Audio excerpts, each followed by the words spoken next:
Hey, Cleveland, what's up, buddy? Hey, Logan. How's everybody doing today?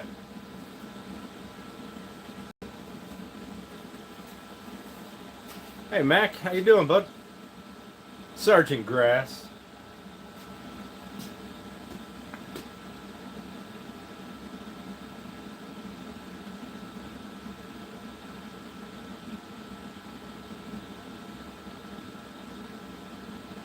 Grass, I can't complain. I mean, it's cold outside. It's warm in here.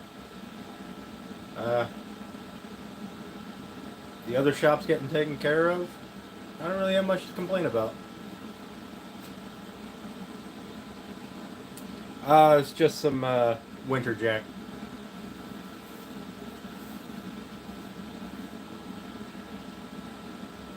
Working on the package unit. Logan, I'm sorry, I don't know what that is, but I imagine you're like some sort of a maintenance person or something like that.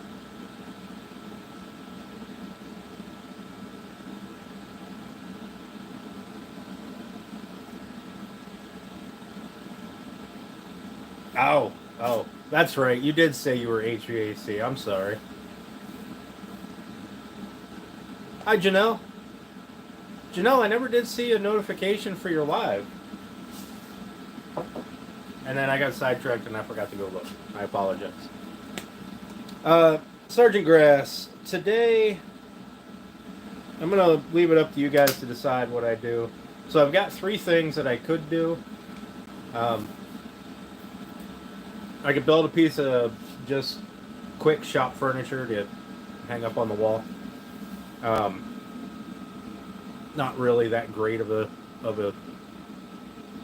thing to do. Yeah,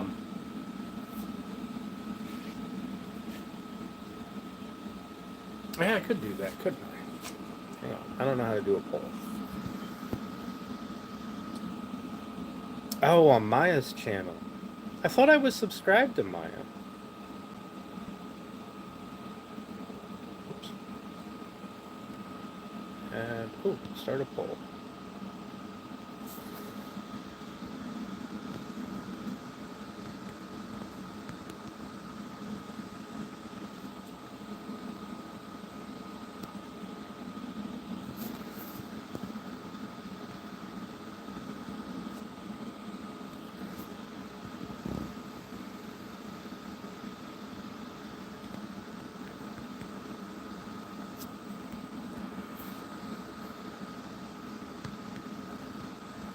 Sorry, I'm typing up this poll thing. Alright.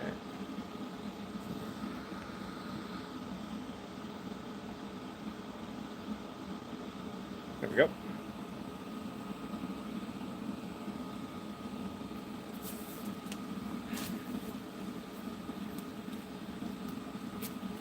Alright, we'll see you. I'll let that run for a bit and see what happens. So I need to build a new shop door, and I've been putzing around with it and ignoring it for a while. Appreciate that, guys. So something that needs to get built probably this week. So if we start on it today, great. If not, meh. I did build some trees today. I oversold them. So I built the set over there. They didn't want stars, though. Nice, Logan. I had to clean up the shop. There was sawdust piled up to the bottom of those windows over there. I had to get that stuff cleaned up because it was a mess. I was in here working hard last night. Hey Matthew, how you doing, buddy?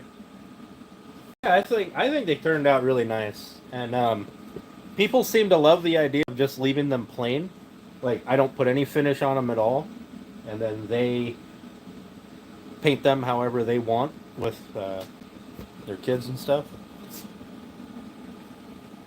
Yeah, fire danger abated. Yep. Yeah, I was in here because the main shop had its deal, so it's down for now. So I was in here pumping stuff out last night. I had to do, and yesterday, getting a bunch of stuff milled up and whatnot, and that makes a ton of sawdust. Um,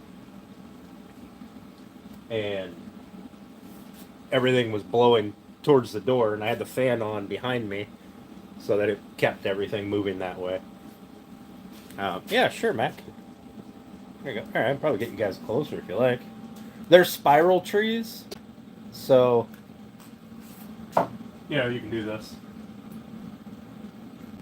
They suck to spiral, but because you know they touch each other. But Christ, yeah. See, so you can spiral each individual thing. Um,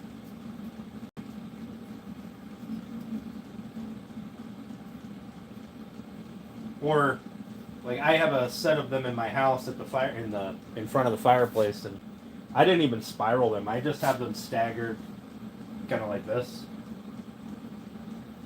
right? Like, you know, I didn't even bother spiraling them. I like the way they look, and I didn't put stars on mine.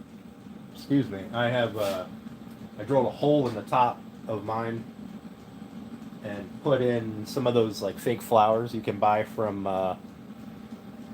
Hobby Lobby or wherever. Um, uh, Actually, I think I showed them last week. Hey, John, how you doing, bud?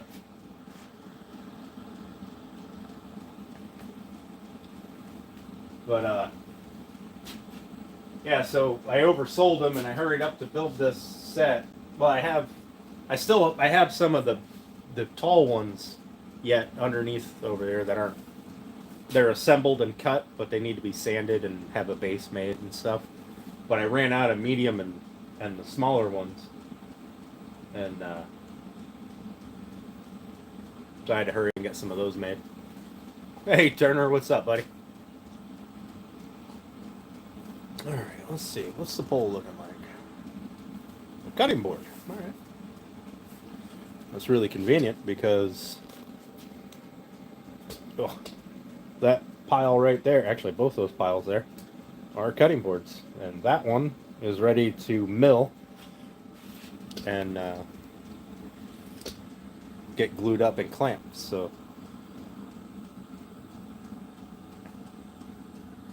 we'll let that go until I'm finished with my my starter set. Oh, the heat finally kicked down a little bit.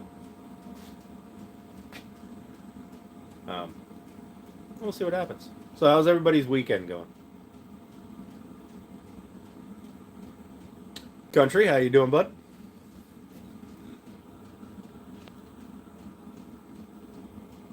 Nice, Turner. Can't wait to see it. I don't intend to leave my house tonight, so I shouldn't be pulling anybody out of ditches.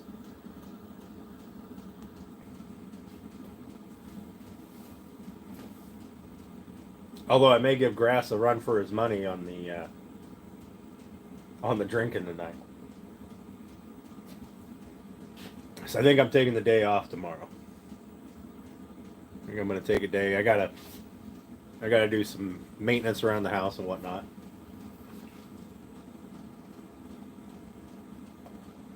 Yeah, it is good karma. She's a nicer old lady. Felt bad. There was another guy, he was way off the road. Like, I don't know how he got so far up the bank and into the trees. He was up there and he was like, "Hey, can you give me a tug?" Nope, not even a little bit. There's no way. There's like a 4 foot deep ditch between the road and where he was. Like, I'm not doing that. So you're gonna have to call a tow truck.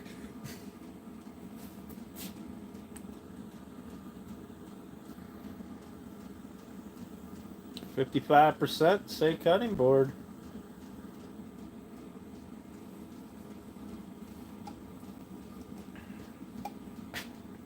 And I only have like a 20-foot strap. Like I can only go so far.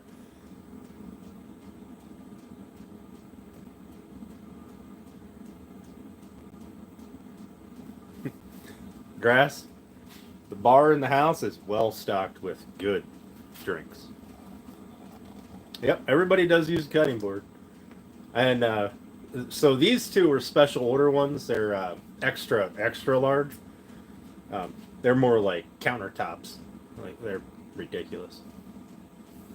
Do I like pocket knives? Yes. Always carry a pocket knife. um, but so I was going to do a video of start to finish on these cutting boards, like a build with me video. But I changed my mind. I'm going to do it on some of the smaller boards, like the regular size boards. Um, this guy who ordered these two, he wants them for brisket.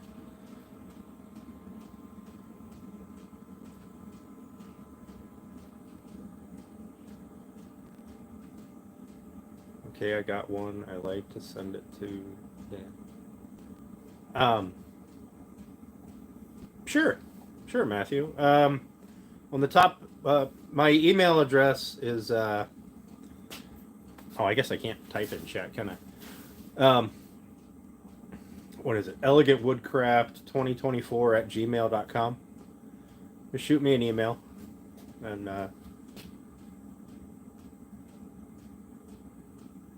door that folds down, legs hinge out, has a built-in cutting board. Huh.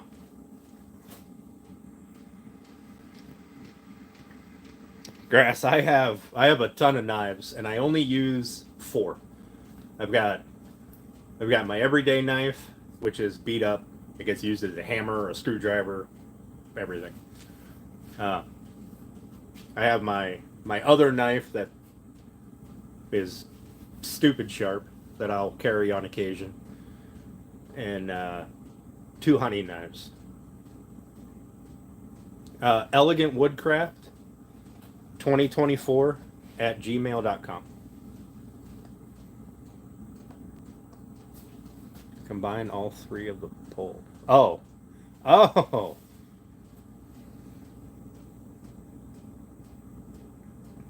You know, I am doing a kitchen remodel. So maybe I'll do that for the Thanks, Cleveland. I appreciate that. Maybe I'll do that for the kitchen. Like a countertop butcher block that drops down against the cabinets. You can pull it up with a leg or an angled block piece, something. John, I've got so many knives. Like, I'll buy knives just because they look cool, and I don't ever use it. Oh, all right. Let's see. How do I pin? Oh, well, that's simple. Ooh, that's all wobbly.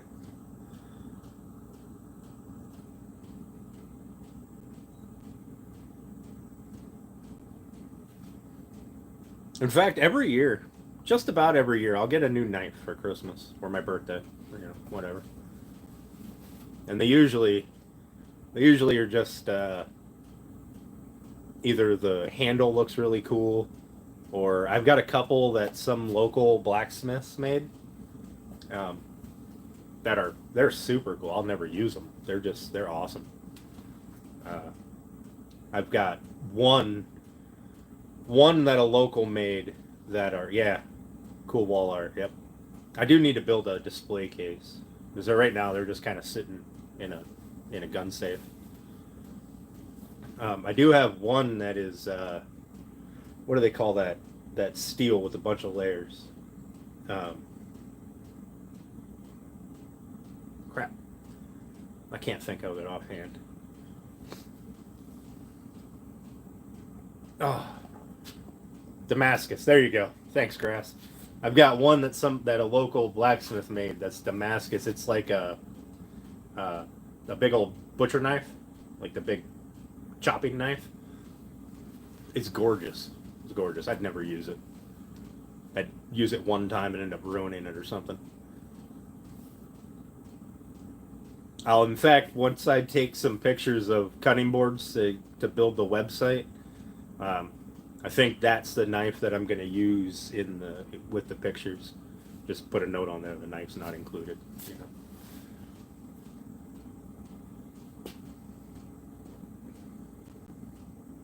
Yeah, Grass, I am never without a pocket knife. I don't, I have carried a pocket knife since I was probably 12 years old. And in fact, every pair of jeans that I have, that pocket edge on the right hand pocket where I keep the knife, I can always clip it on. That part of my jeans is always like worn.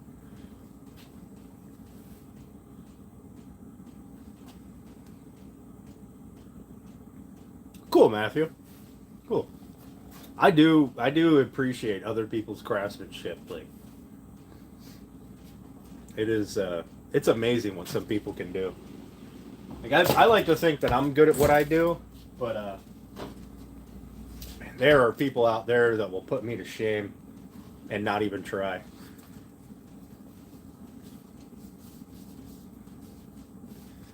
All right. So, oh, yeah, I can imagine that would probably not be allowed. Looks like we are going to put together a cutting board.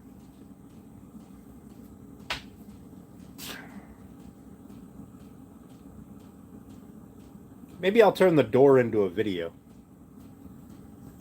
I do need to get... That's probably what I'm going to do tomorrow when I get bored, is I'll probably start editing some videos because I need to get some posted here. Kid from England.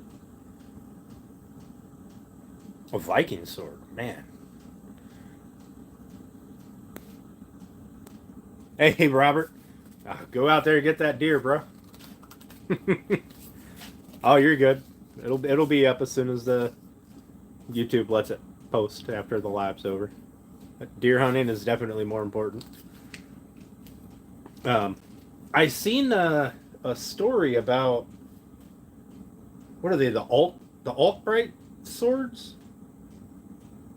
I believe that's what they are. They're Viking era swords that have they have a I'm guessing it's the craftsman name on it.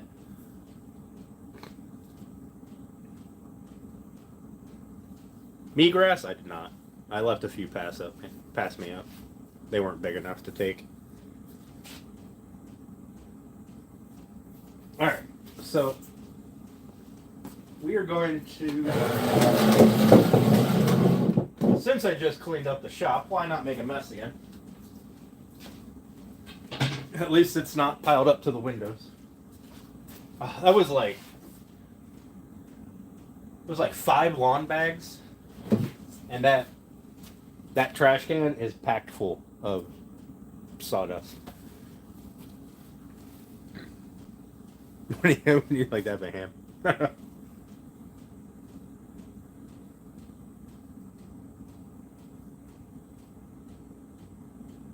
Dang, man, John, that is awesome. That would be a great story. Messy is bad. You know the shop's worked in if it's a mess.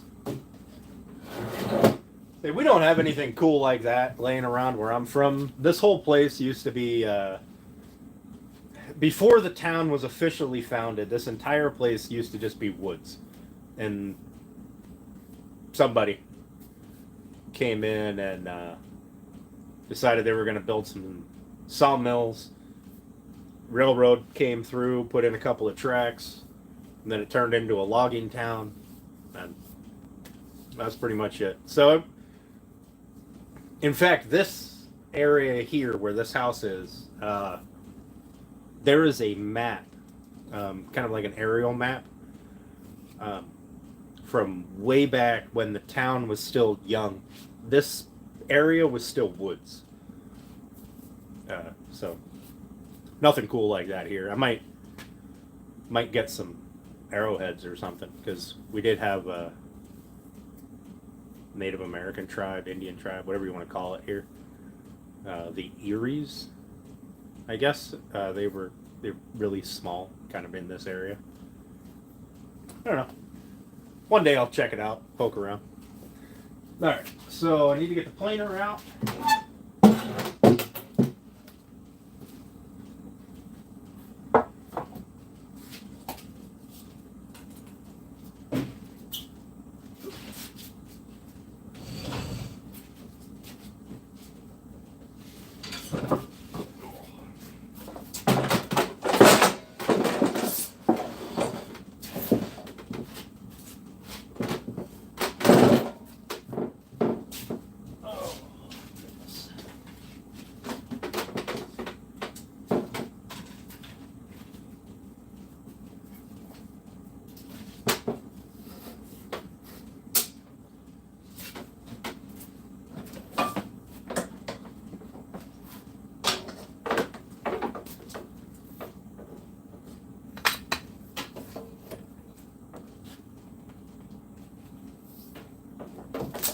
Alright, get stuff plugged in.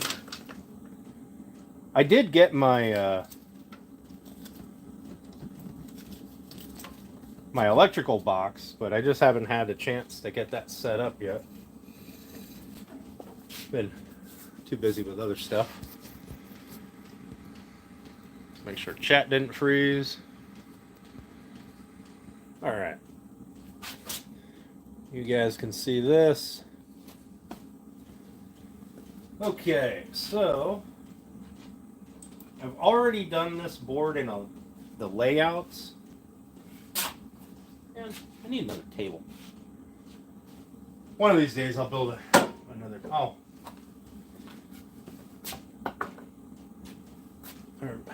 So I'm starting to do this thing where I run my planer up so that I can remember to clean the rollers off every couple of days.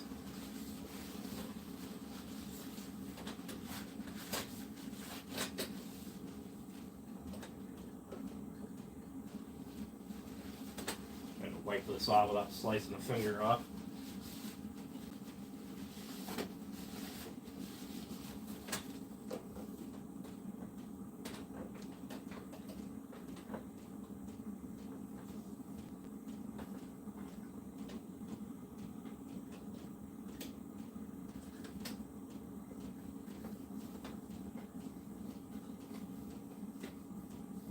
She still seems pretty good. Oh, just quiet. Yeah, I guess so. Ain't nothing wrong with that. Anyway, so I can do my layout for this board already. I get everything marked for that.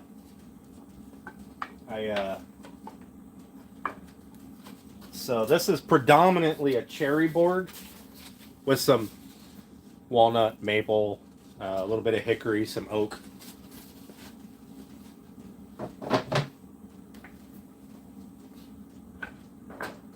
I like to put oak edges on my boards, especially the bigger ones, because then it adds a little bit of extra protection on the edges, like the front and the back.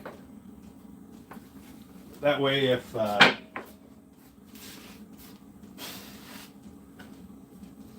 so, you know, if this is your board, I'll put an oak strip down this side and an oak strip down this side. That way, it gives a little bit of extra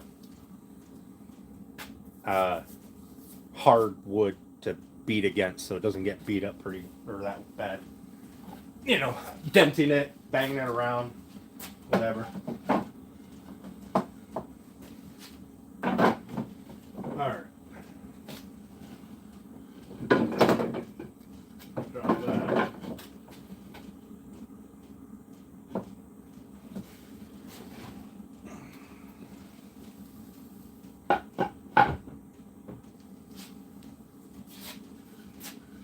So all we're going to do here is, now I would typically do this on the jointer, but the planer is faster. And if it gives me a good joint, then I'll just leave it. Because these get glued up. This is going to be a long grain board. So it'll get glued up this way. Face grain to face grain. Before anybody asks, no dowels, no biscuits, no nothing. Face grain, edge grain, long grain in general has a ton of strength to it. There's no real need to add anything to it when you're gluing it.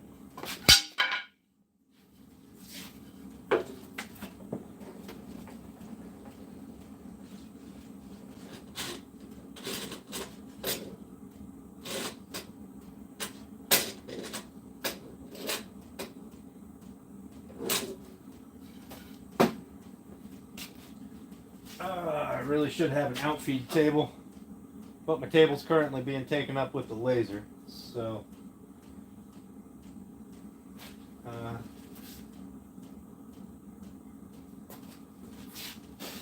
I'll just bounce back and forth and grab them. That's fine.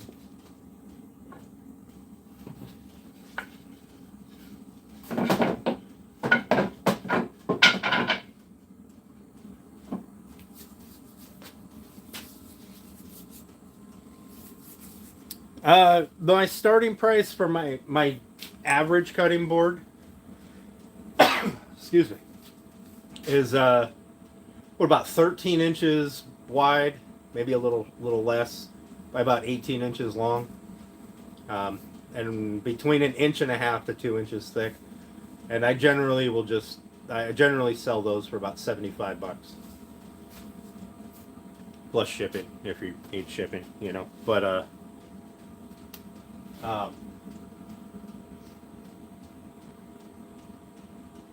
smaller ones are cheaper. There's another one, my medium board, that's like 10 inches wide by 15 inches long. I think that one sells for $50. And then my small board is $40, but it's 8 by 12, 8 by 11. It's like the size of a sheet of paper, but 2 inches thick. It's really small. I don't know. Some people like it. Most people like the giant board or the big boards. There you go, butcher block style. Yeah, not a problem, Grass. Not a problem. And then obviously, if somebody wants it all maple or all black walnut, end grain, etc., like, prices vary. Here, fairly soon, probably once I get done with the Christmas run, and get caught up on all my other orders, I think we're going to do a video on an end grain cutting board, which is, end grain is that side, right? We're gonna do that 3D cube looking cutting board. The ones that look really pretty, so nobody's ever going to use it. They just spend a bunch of money on it for nothing.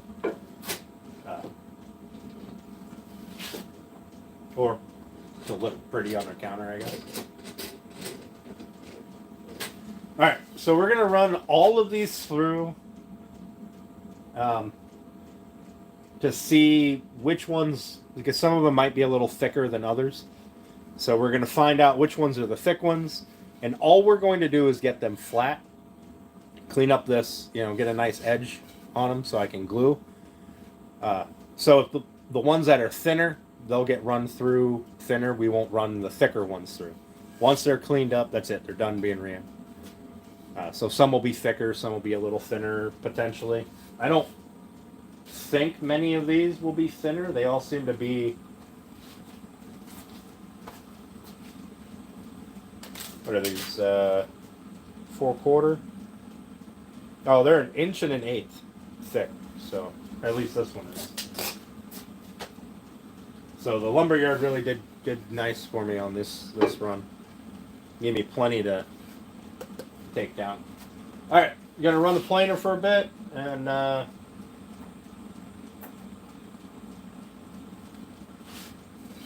we'll see what happens. Check chat.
So I'm running these through. I'm only dropping it about a 16th of an inch every pass, every group, uh, so that I can get them down to just the thickness that I need to. Like you can see that this one needs to go through more because it planed here, but didn't plane here or here, and it planed here. But this side is all good, right? So I'm running them down because if you take light passes, you can help prevent the board from getting pushed down into those low spots and get a more flat cut. Yeah.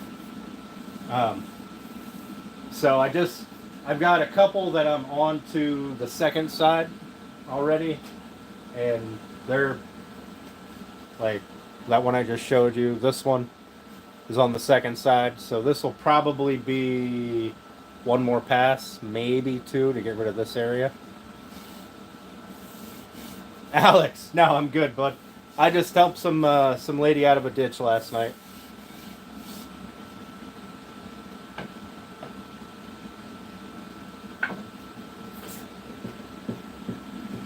But I'm taking very light passes on it, so that way, once they're done, I can put them off to the side. So, sorry that about the headphone noise there, bud. Alan, nice to see you, buddy. Appreciate you popping in. Mr. Dave, good to see you. Got your beer, now you're headed home from work? I mean, beer, I'm at home and at work, so this works out for me.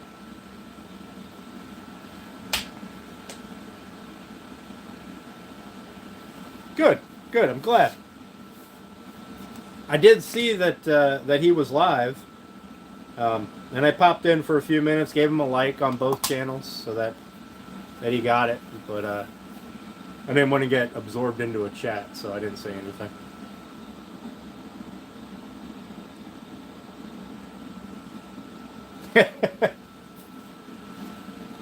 All right.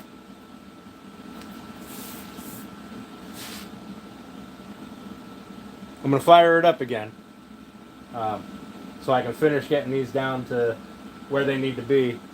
And then the only thing that I have to do is run the other types of wood through, just to make sure they got a nice smooth surface. They are all table saw cut, so they should be one light pass and they should be done, unless there's something that I didn't expect. Nice, Alex. Nice. You're talking about Thunderbird, right?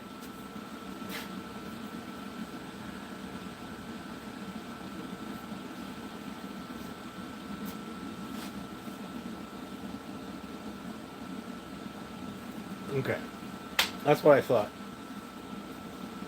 Alright, gonna make some noise again. I'm just gonna run these. Some of them I haven't even got down inside one yet. But we're probably about halfway through the other ones because some of them are already flipped. So, alright, making some noise.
Alright, guys. That is almost the end of the noise. Oh, nice, Logan. Split screen,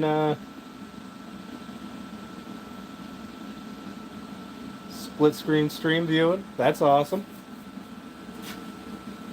Alright, so now all I have to do is run all of the stuff that's not cherry through. And these are all different widths, so let's see if I can't break these down to proper.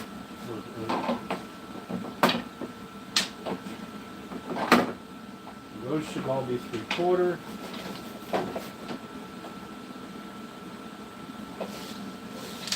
Those should be less than 3/4, or less than 1/4.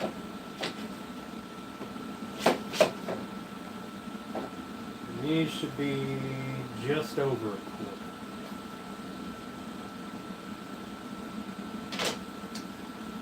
These ones I probably won't be able to run through the joint, the planer, but I'll try. Oh, I can. I can go down to an 1/8. All right. Okay, so I need to get this set up to run these. I'm going to run the black walnut first.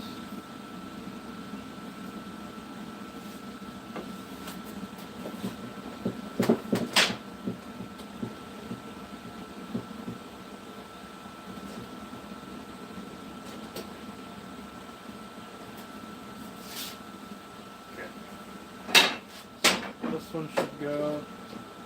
Yep. This one. Alright.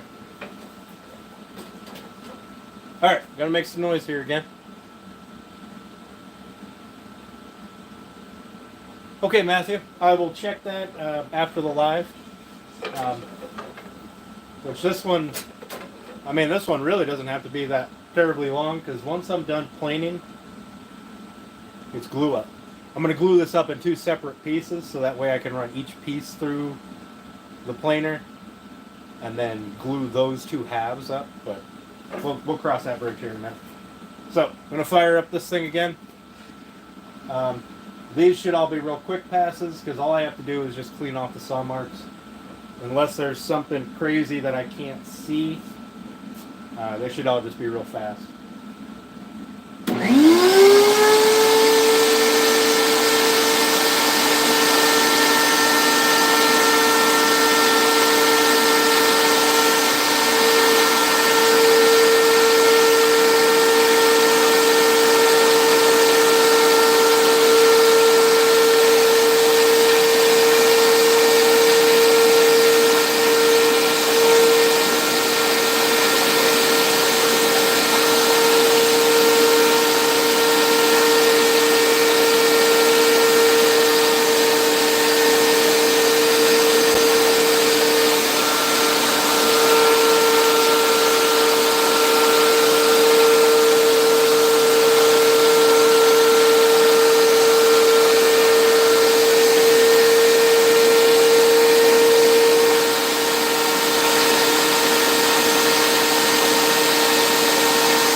just got to go over my pieces here.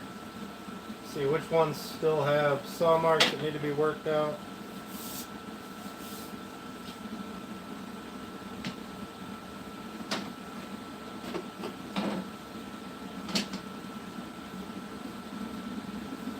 Let's get these out of here. They are less than a quarter.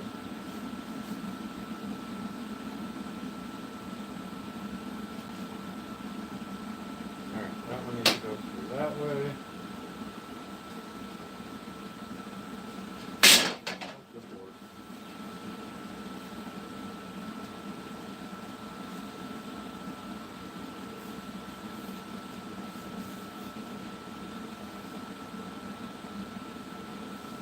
That one needs to go through that way.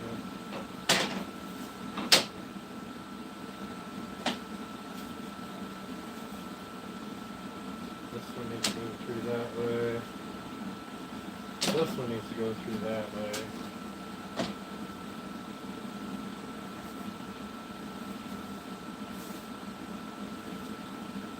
That way.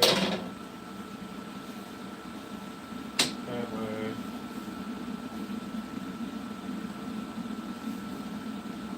That way. That way. Alright.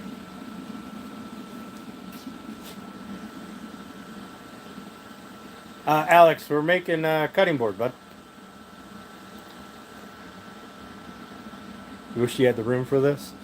I don't have the room for this here. I'm in a one-car garage.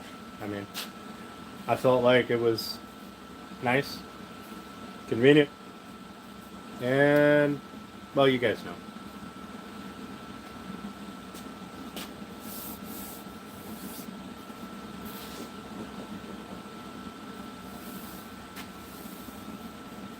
Two-bedroom, one-bath apartment. I remember those days, Logan. I remember those days. There's a guy on YouTube. I actually follow him. His apartment complex has one-car garages with it, and each one has a single 15-amp outlet. And he has a full-on wood shop in there. He runs kind of a similar setup to what I do here, one tool at a time, or a low-power tool and a dust collector. But his little one-car garage thing is actually, I think it's smaller than this one. Yeah. One bedroom, one workshop. That's all you need. I can do all kinds of things just living in a bedroom and let the rest of the space be used for projects. Alright, let's see. How do I want to feed these through? Go this way.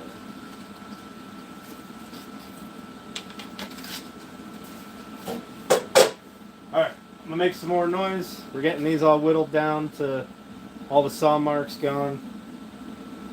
And then all we have are the two thinner black walnut strips that we'll run through. So I will be right back.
two pieces.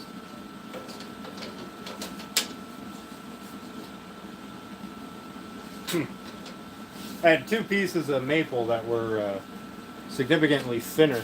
Hi, Dade. How you doing, bud? Um,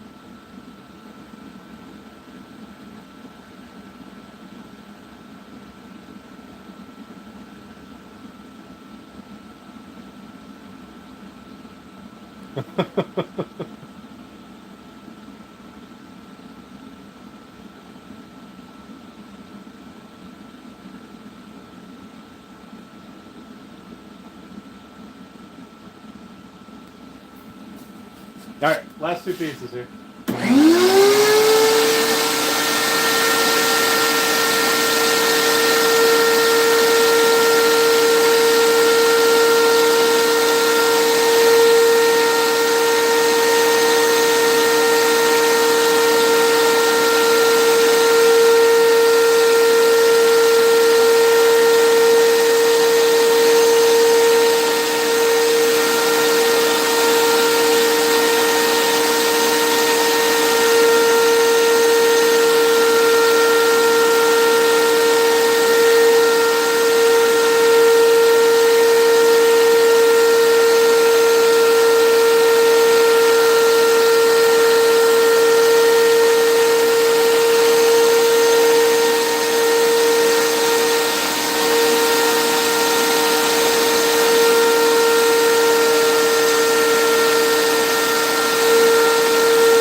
All right, that's it for the noise.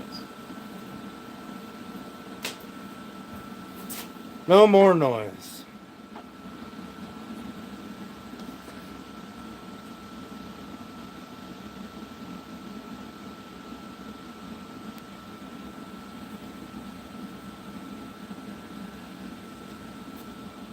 Should take his key away. That's funny.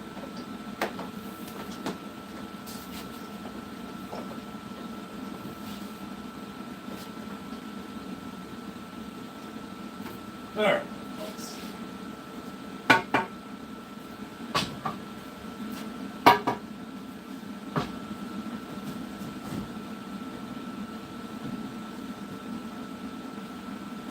We'll get this put away.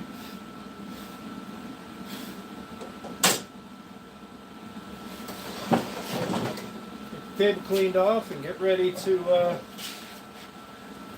glue up.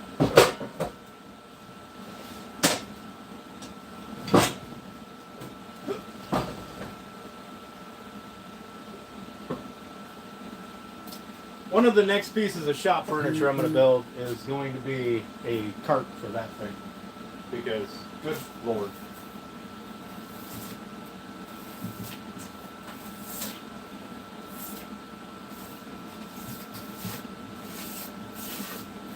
And then I can get rid of that big old box over there. I'll probably do that off camera. I don't want to turn into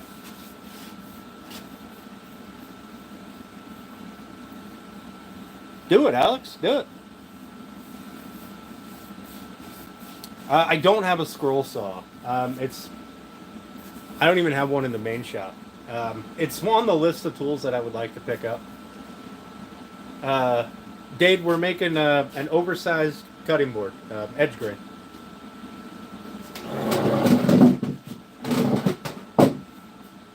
I will move you guys over here.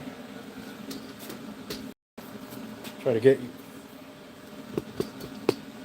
situated so the tripod doesn't fall over.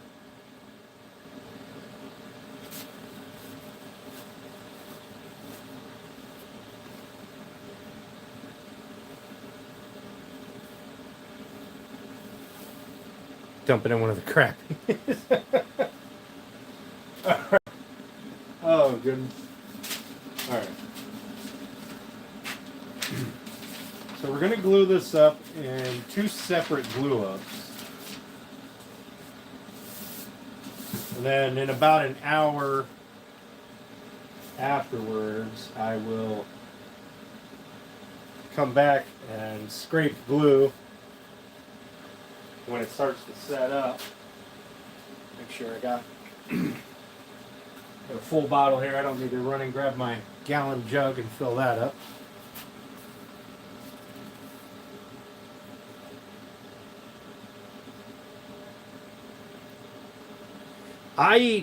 The last time I used a scroll saw was in shop class in high school, and I like them. They're great little saws. But I usually just use a laser if I need to cut out something spectacular. It can cut quite a bit.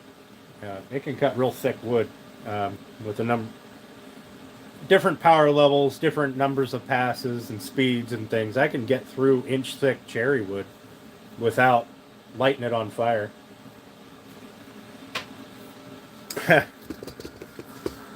Whoops.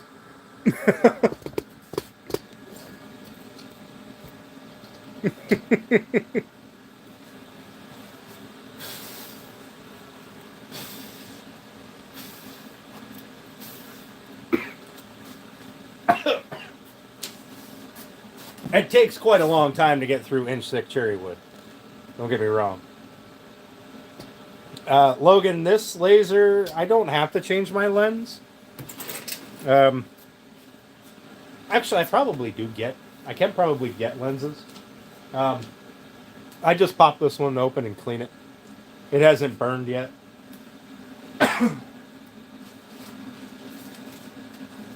I also don't cut anything or engrave anything that's going to be super smoky without the air assist on. Which, the way my air assist is set up, it blows through the nozzle where the laser is. So it keeps a lot of that crap off the lens. But I still clean it probably once a week, depending on how hard I'm running it. A little bit of isopropyl alcohol and Q-tip.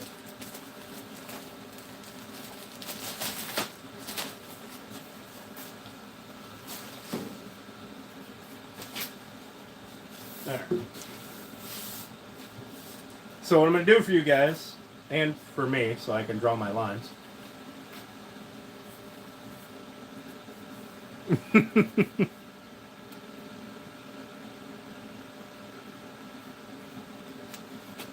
Oh, yeah.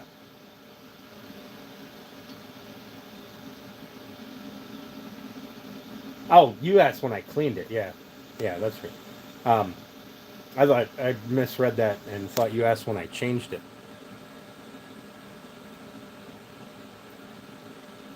Well, that's no good.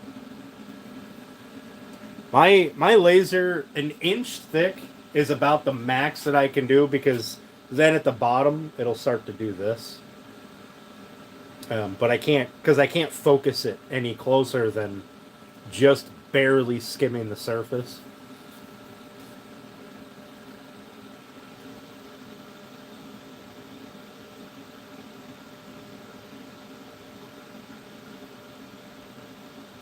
Yeah, Alex, that's fair.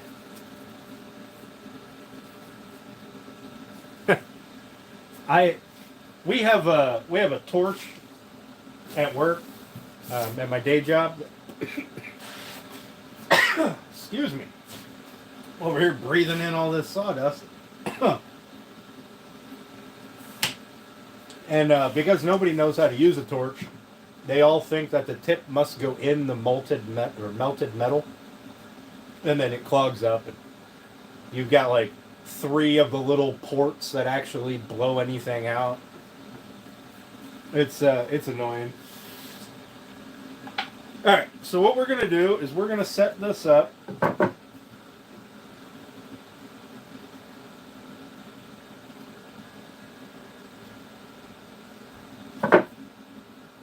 To see what the pattern is. See if I like the face that's going to be showing up. I did mark it prior. I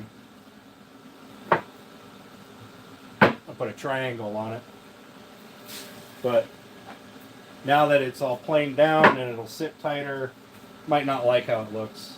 So we're going to see. I mean, it's still all cherry wood, but some stuff might have, I might have opened up a knot or something in it that I don't like and I want to have on the back side of the board. You know, things like that.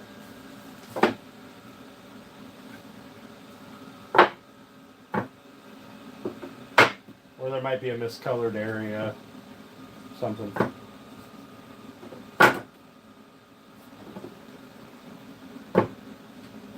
So there should be 6 of these up top and 6 of them down on the bottom with all the different wood in between.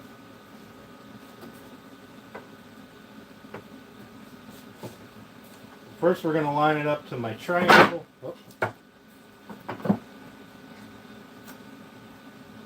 Then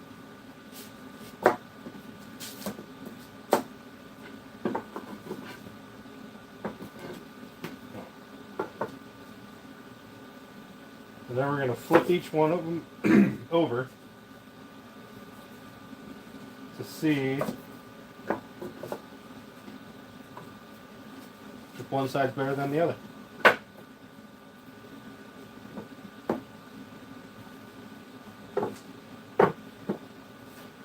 Alright, let's see.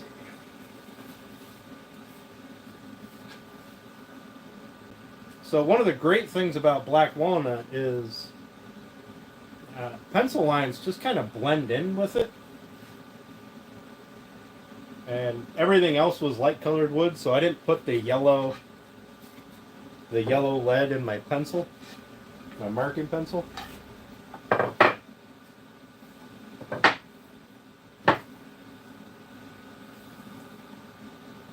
Oh, good Lord, where's my line?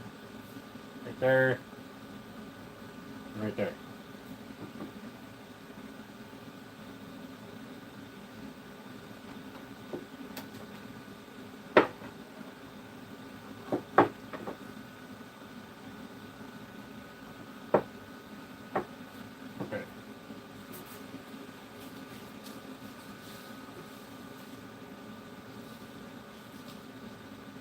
I'll look at chat here in just a second, guys. Just let me get this set up.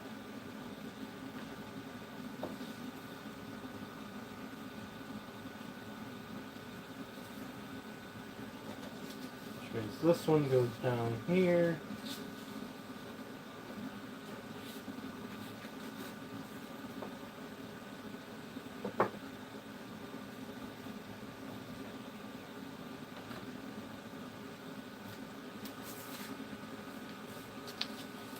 Yeah.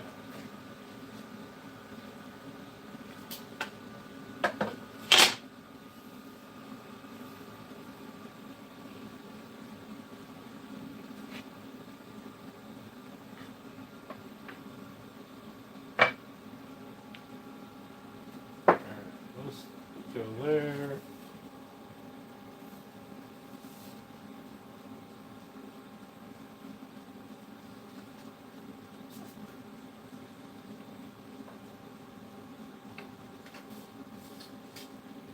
That one's backwards. Oh. Oh, that was a tip. All right.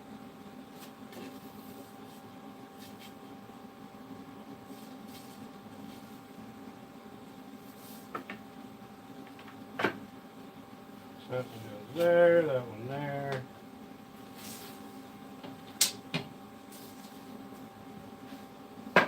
Layout lines are very, very useful.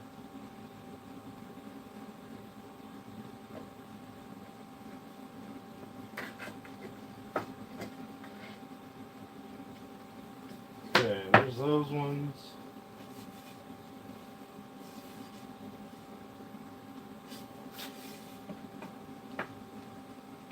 That one goes there, which means this one goes right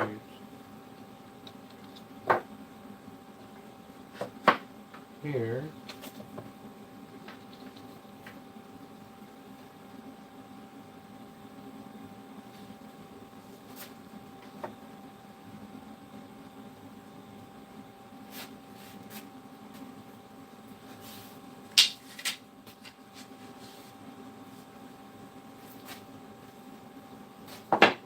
Oh, I did that. Okay.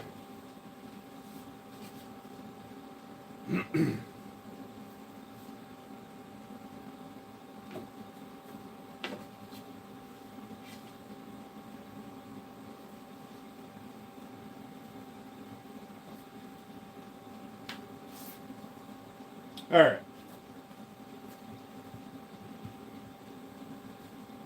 Ignoring all the gaps.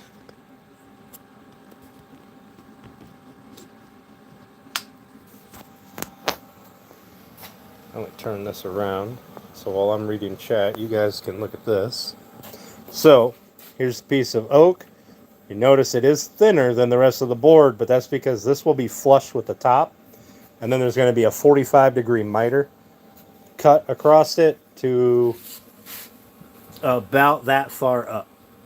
So that cut is going to show cherry, maple, oak. So, white oak, by the way, and that's going to be the same on both sides. So there is what this board is going to look like.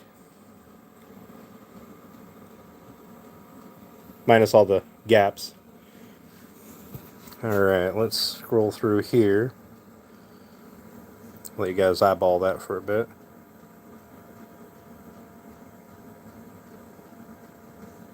No, it's just not powered right.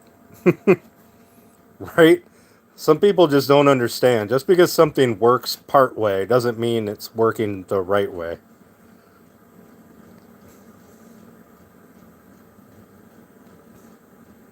Dang.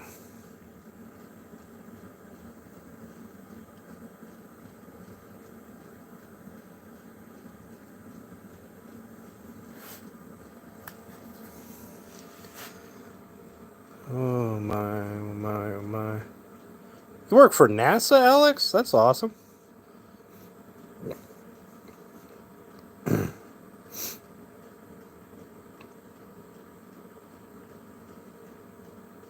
You want to buy one of my boards?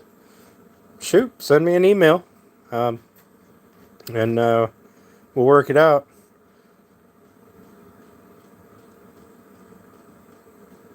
Yeah, I engrave my logo into the bottom of every cutting board, unless somebody has something special engraved into the bottom of it. If I feel like my logo is going to take away from that, I won't put my logo on it. Logan, my normal size cutting boards, which are smaller than this, they're not this big. They're like, what did I say, 13 by 18?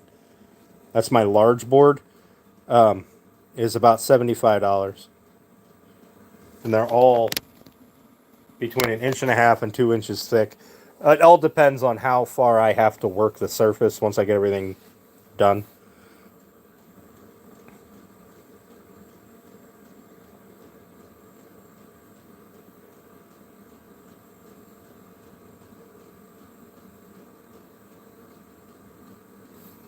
Yeah, once I get it sanded and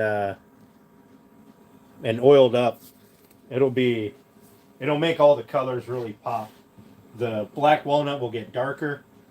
The cherry typically gets darker. It gets like a deeper red. The maple doesn't really change much. It just gets shinier. And the oak will get darker. But we're gonna butt all these up flat because I really only like to be cutting all the waste off of one side if I can, and I'd just rather trim this side. There. So now we'll do the process of flipping it and looking at it. That one's going to be the same on both sides. No point in changing that one.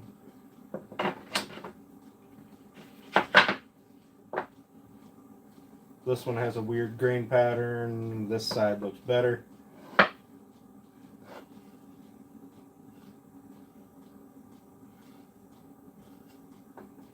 And we're going to move these two odd grain patterns. We're going to try to make it look symmetrical a little bit. Put the weird grain up top and one on the bottom. I did see one that had a knot in it. Another thing that I'm looking for is coloration of the wood. I want the good side up because this is the top of the board. The side that you're going to see. And it's so big that I can't imagine it's going to do anything but sit on the counter. Now stuff like this here, like I kind of like that, but I do have a clear side with no discoloration at all. But I kind of like that. I think it adds a little bit of character to the board. Looks a little less mass-produced, I guess. I wish my other piece had the same thing, but it does not. Because symmetry would be nice. Like this piece, this 3/4 inch piece of black walnut here is the center of the board.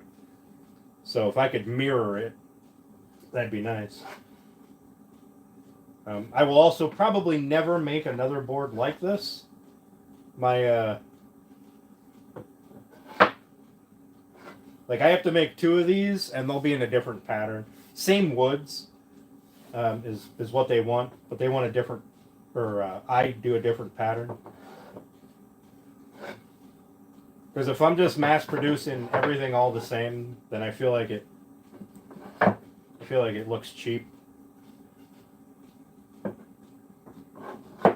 Well, I shouldn't say I will never make this board again. I will never try to make this again. It might be the same pattern, but maybe this strip will be up here or down here. Off center some way, or maybe there won't be any hickory in it, that kind of thing. Maybe it won't be cherry, maybe it'll be white oak.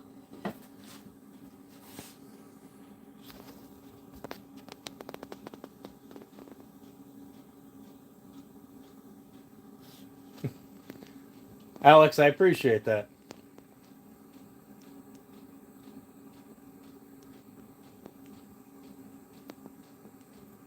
That's something that I hear a lot is people want a board and then they say it's too pretty to use. I feel like that's an okay problem to have.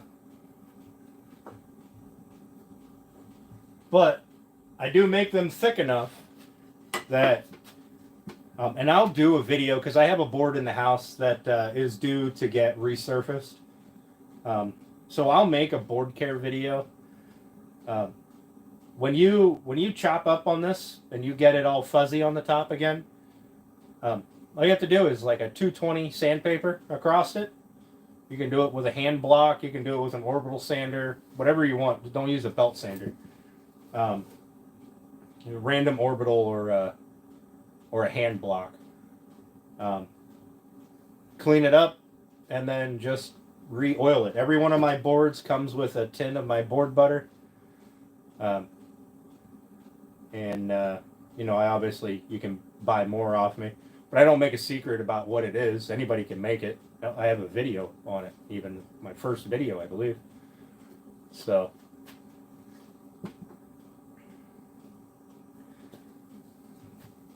I think we had this chat once before. I don't believe in gatekeeping knowledge, so I will never sell plans or anything like that.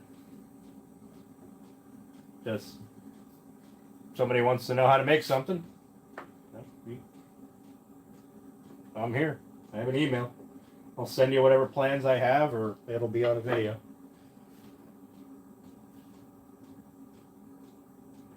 Right? Now the charcuterie boards I make that are like a 1/2 inch, 3/4 inch thick, I probably wouldn't use those as a cutting board. Chopping them up, beating on them. They're mainly for meat and cheese and stuff. Look how pretty this is.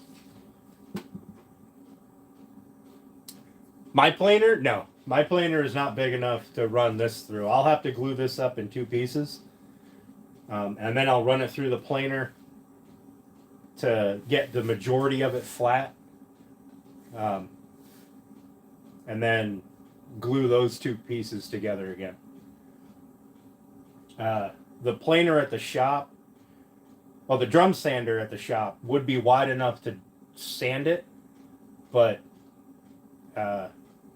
you have to put it in and then turn it and put it in again, because the sander will come out like here. So then you turn it and you put it in here. But that is currently buried, so not really usable.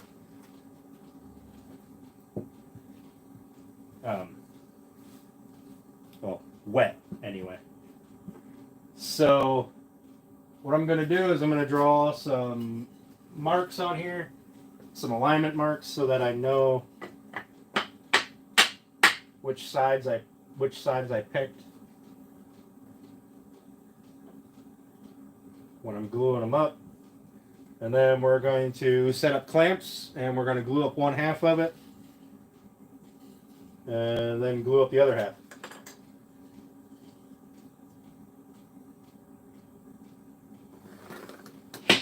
Oh.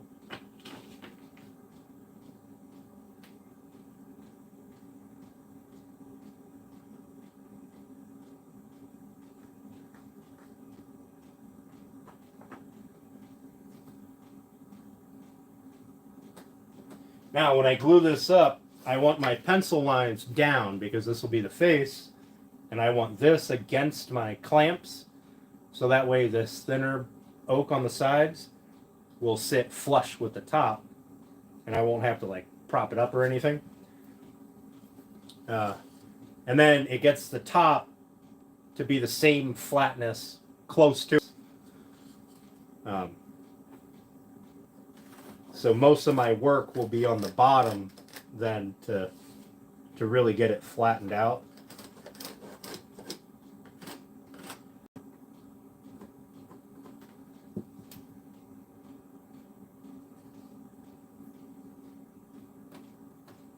All right. So at this point, I don't know if you can see it, but my my triangle that I had put on before I did all my milling. So let me turn this.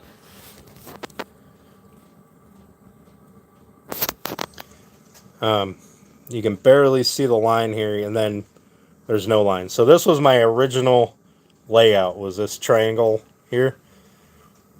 Because before I do all my milling, I like to lay it out, see what it's going to look like, see if I need to cut pieces, take pieces out.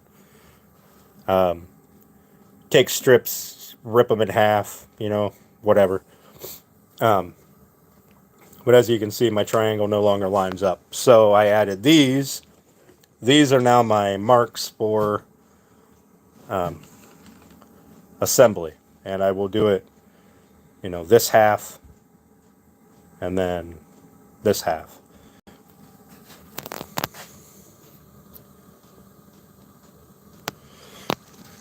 So my boards, you can use them for hot foods.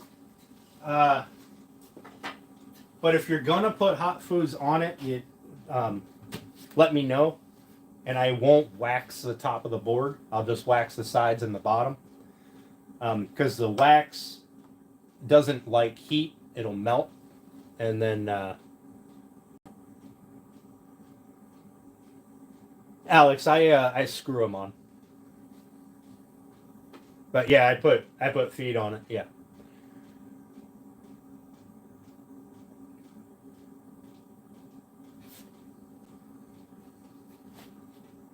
Yeah, Logan, I didn't know that either until Turner put those stakes on his board, because I don't use my boards for anything hot. It never occurred to me to do that, but once I seen that Turner had an issue with it, I did some testing in the house, and that's one of the reasons one of my boards needs to be redone. Because I wanted to see what was causing the issue and if I could fix it. Now it's not a big deal. You just basically have to either heat the entire board and make it all look the same. That kind of melts the wax and moves the oil around a little bit. Or you clean it real good and then reapply the finish. It's super easy to fix. It's just something that I didn't know about, and now I need to, let people know so they don't think that my stuff is, garbage. It's not a fault with the board. It's just not what it was designed to do.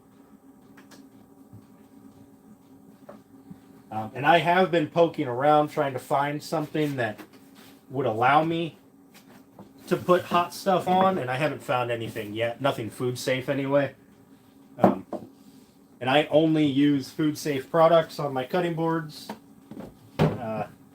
There's food safe epoxies, but I don't use epoxy because nobody likes to eat plastic.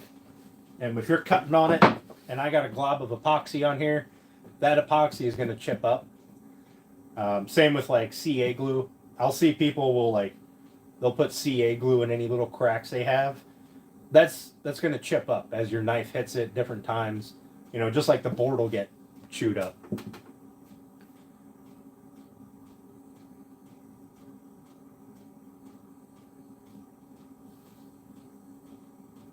I appreciate that, Alex. Thank you.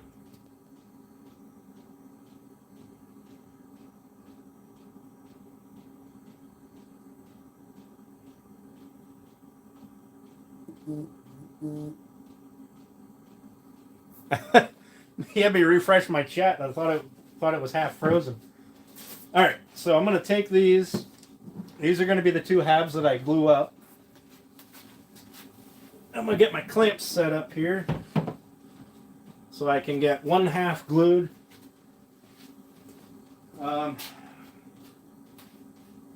Need to get a roller because that's a lot of glue. So I need to get a roller set up, and I can spread it quickly without running into glue issues.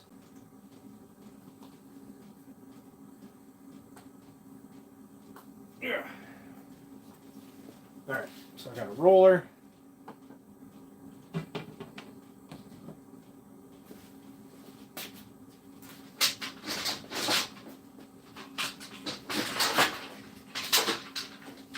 Definitely need to build a clamp rack. I got all my clamps just kind of sitting over in the corner right now.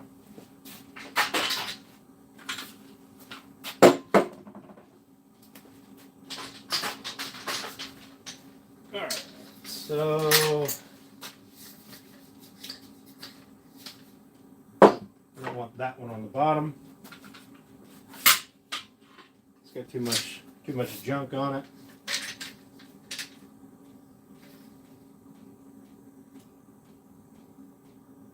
Huh.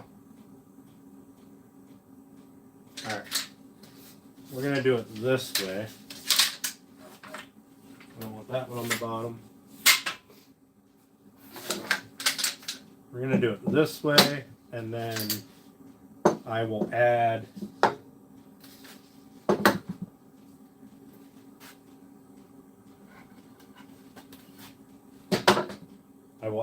another clamp out here just by hand. And I want to put 2 clamps up top.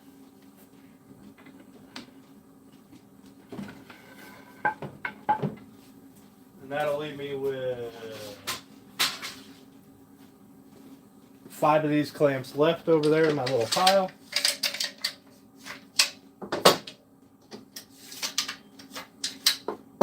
I'll have to go and pick some up. I went to Harbor Freight to pick up some more clamps and to grab ones for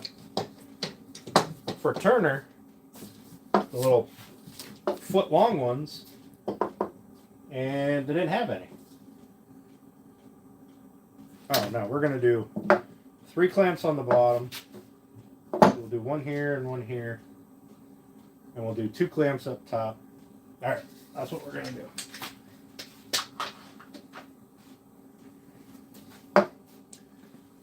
I'm gonna need a caul piece.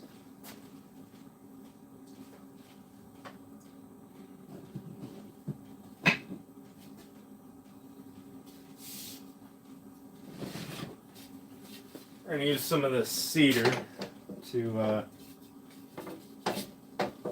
squeeze in the clamps.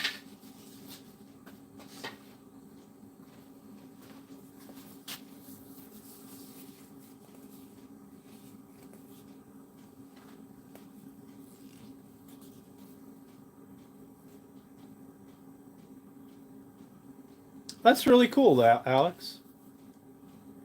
You know, I bet I could do something like that, either by putting a border on it and insetting the granite or marble or whatever into it, and sealing it in with like epoxy or something, or just routing out a chunk of it. I'm gonna be right back. Give me just 1 second, though.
All right, I'm back. Sorry, I wanted to go grab a gallon of glue just in case. I don't want to run out halfway through and then try to make up time. One thing I forgot to do, which I think I'm fine, is I need to make sure that I have at least 18-inch width.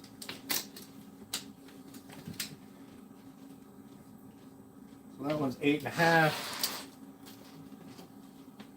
Or was it 18? No, 17. So I'm at 17.5. Great. That's perfect. Alright, let's get this glued up.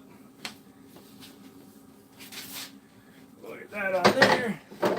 Bring the butt. That out here. Try to balance this.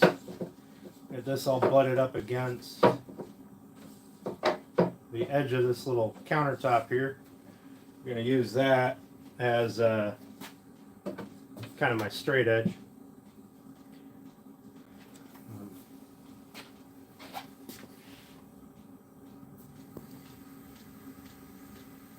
Oh, you can remove it.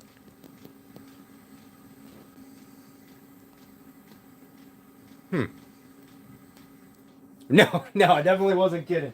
I buy my glue by the gallon, like a gallon jug of it. In fact, I've got 7 more gallons in the house. I don't keep it out here, so that way if the heater quits working, it doesn't freeze and ruin it. And then I just refill the little bottle. And or if I'm going to be gluing up a lot, I'll take a top off of this and I'll put it on the gallon bottle and I'll just manhandle it. But yeah, no, I buy it by the gallon. I go through a lot of glue.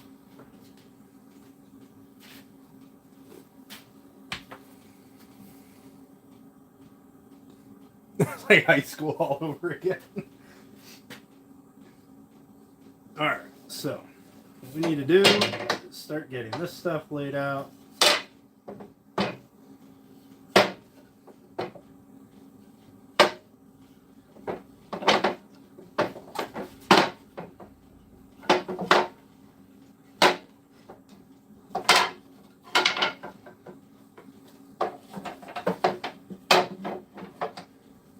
Alright, so I'm going to glue all of these.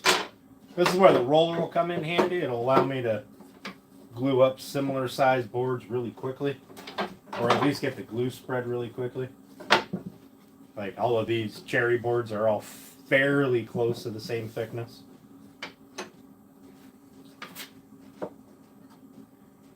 Alright.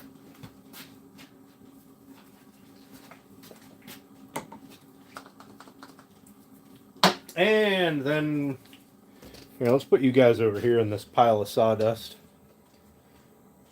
so I can actually work here. I hope I'm using the glue properly. Back there on that table right there underneath that bag is that blue board right there. That's a bunch of signs, or those little masturbator signs for Cleveland. I just turned the laser off before I went live, so that way, like I waited for that round to get done, and then turned it off for the live, so that way it's not back there smoking out the shop. So if you cover your wood with masking tape, when you burn or engrave it, you get rid of all of the burn particles. They don't spread out onto the wood. And you can then spray the design or fill it with acrylic paint and do color fill. And then just peel the tape off, and you only have the paint in the area that you wanted it. All right, let's go. Just spread some glue on here. Go all ham.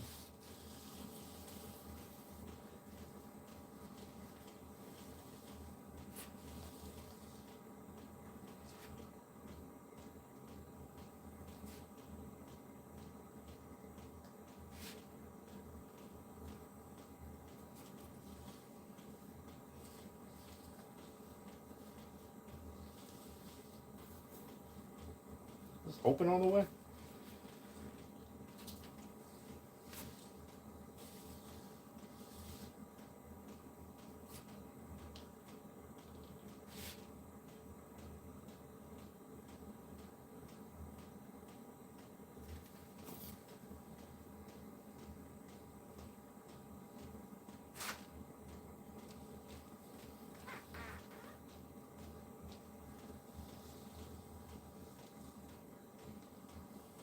This is probably not enough glue.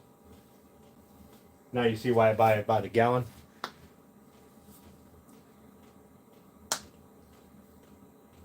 You can use dowel pins and stuff. I've never had the need to, but I did make a board. It's in my house actually, I think. Where I drilled through each one of the boards, and then I ran a black walnut dowel through it. I did it. I ran. Oh, what did I do? 3 or 4 of them through. If I remember, I'll take a picture. But edge grain glue is, or face grain glue, is really strong. There's no need for it. You just want to make sure you cover every bit of wood that you're going to be joining together with glue. And you want to work quickly so that it doesn't set before you're ready to glue it up.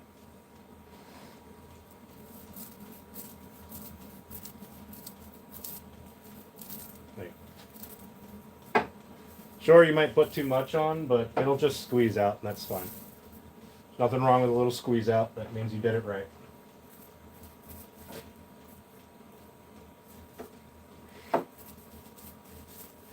If you have no squeeze out, then your glue joint isn't going to work out. That's usually how I look at it. If it doesn't squeeze out, there wasn't enough glue in there in the first place.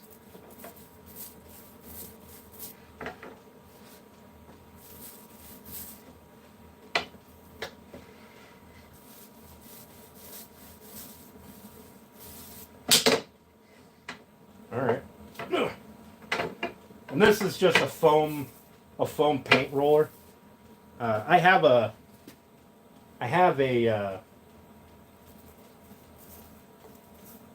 goodness, like a silicone roller, but I don't know where it is. It got moved and I can't find it. So I'll probably have to order another one.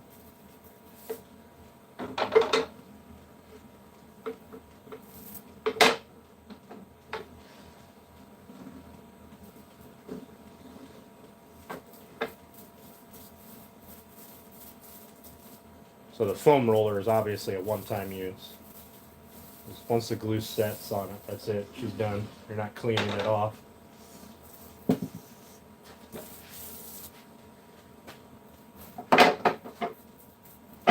I'll look at chat once I get this together. You're kind of limited on time. Titebond 3 does have a good work time, but the longer you wait, the less work time you have.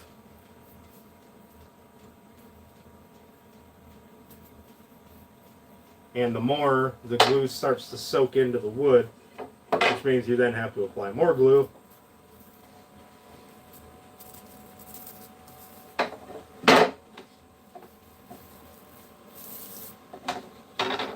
So I want a good amount of glue. I want to make sure everything is covered. I don't want any open spots. I don't care about the face and the bottom. Those will get cleaned up anyway.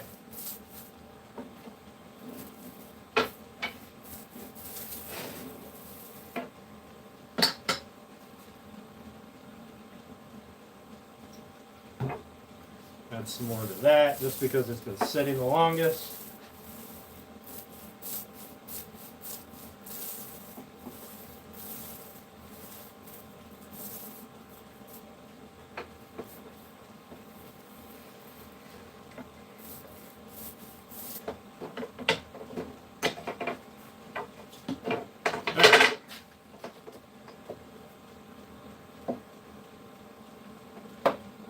butt all these up against this board here.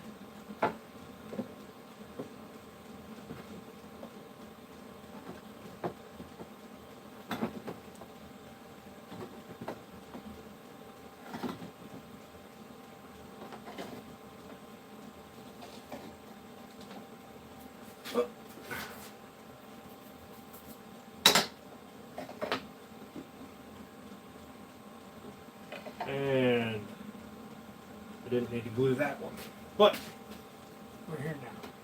Give it a little squeeze so that glue starts to stick together. Tap everything up so it's relatively flat. Alright, let's grab my coals. Or my sacrificial blocks so I don't damage the edge wood.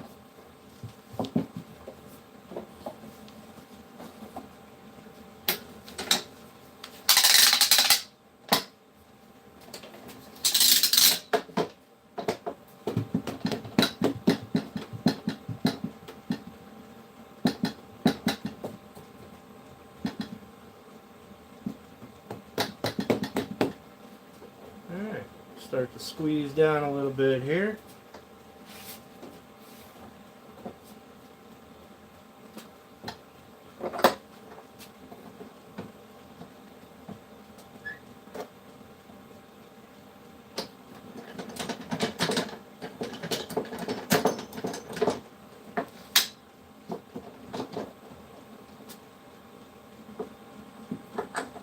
Okay.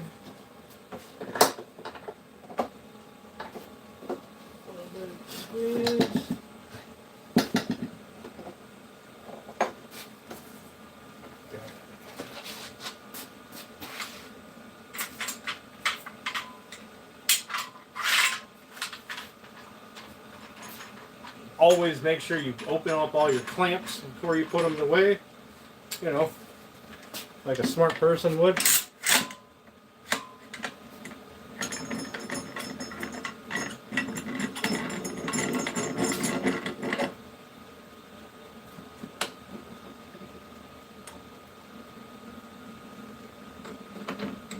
I'm going to give that one a little extra squeeze. Squeeze that one.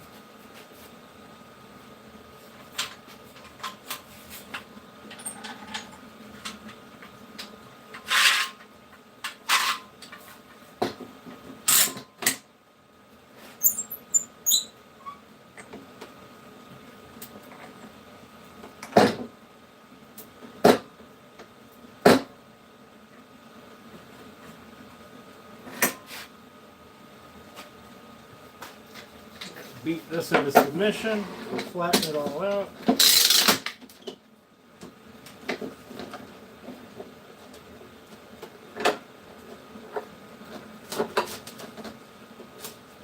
You know what, we may glue this up 1/2 at a time. Meaning I'll glue it up once the other one up once this one's dry, because I still have a gap there and I don't like it. Like I can see a spot where I don't have enough squeeze out.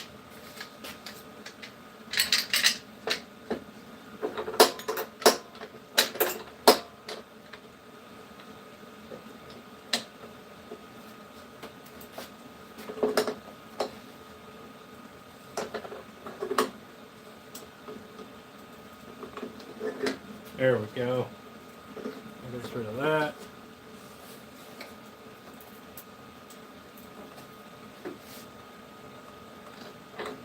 Get rid of that. I know I say it every time I do a video with glue up. You don't want to squeeze too hard. You want to squeeze hard enough that you get your squeeze out, but you're not trying to squeeze all of the glue out of the joint. You just want enough to get everything situated.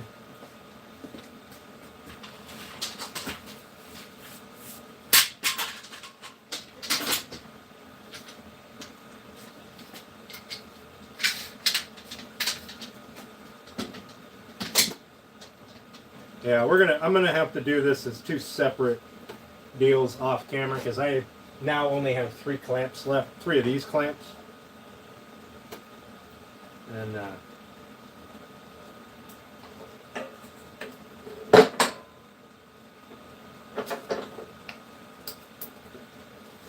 that's definitely not enough to do this long of a board.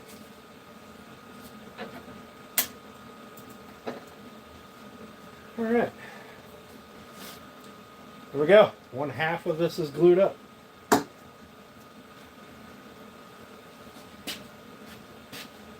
Now, what I should have done, and I'm going to try it right now, piece of hickory here.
And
bear with me, guys. Sorry I wasn't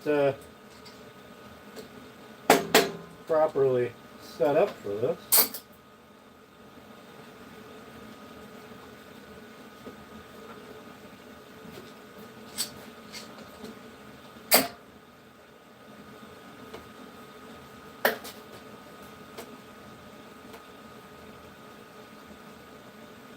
Alright, I'm going to loosen these clamps. So these boards can float down to where they want to be.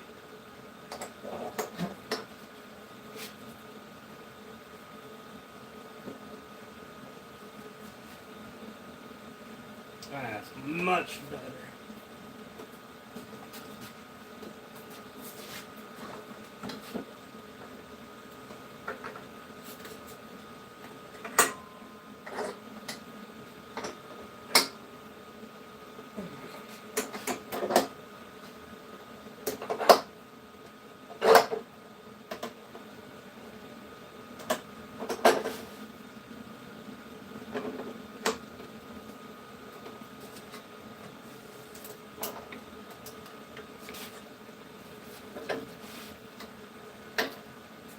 Should have used longer,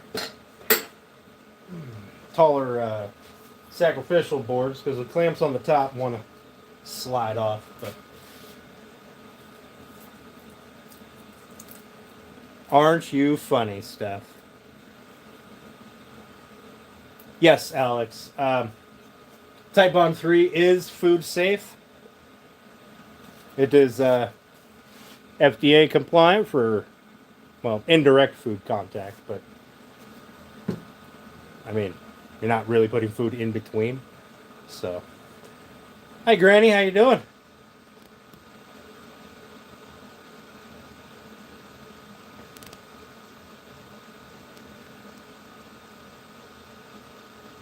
I've never had a cutting board split that hasn't gone through a dishwasher.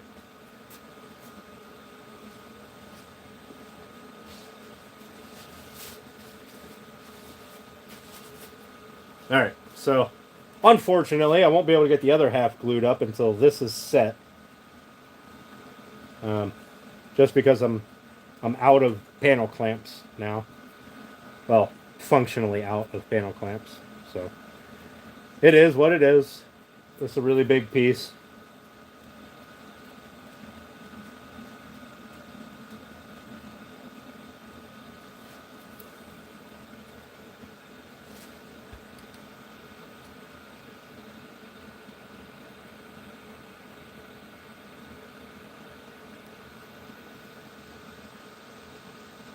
Hey, Pernell, how you doing? Delicious. Beef stew. Ooh. One's happy to see you. Hey, Squirrely, what's going on, buddy?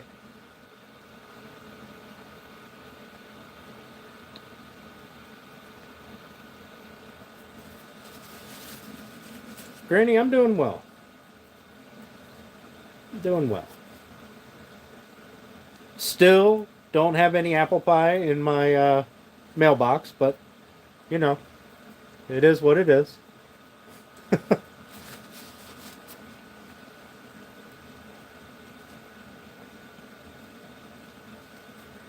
Man, this is the annoying part about glue with no gloves. I will be peeling this stuff off of my hands for the next 2 hours.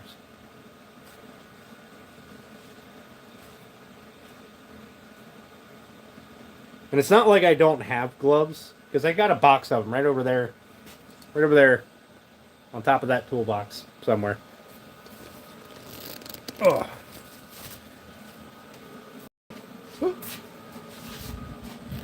Anyway.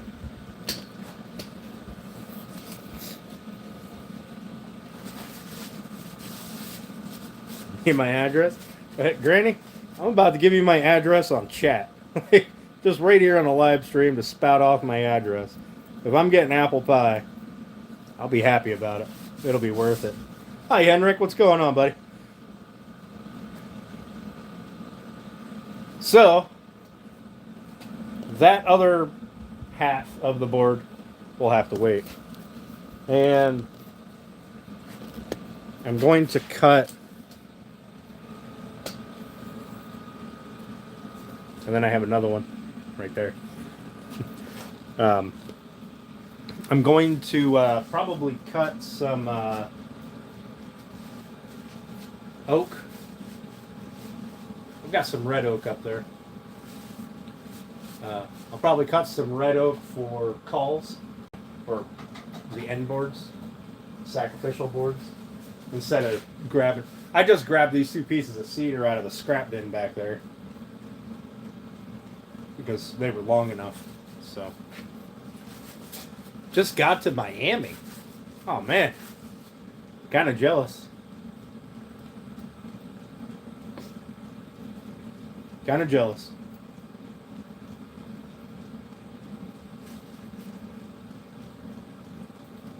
So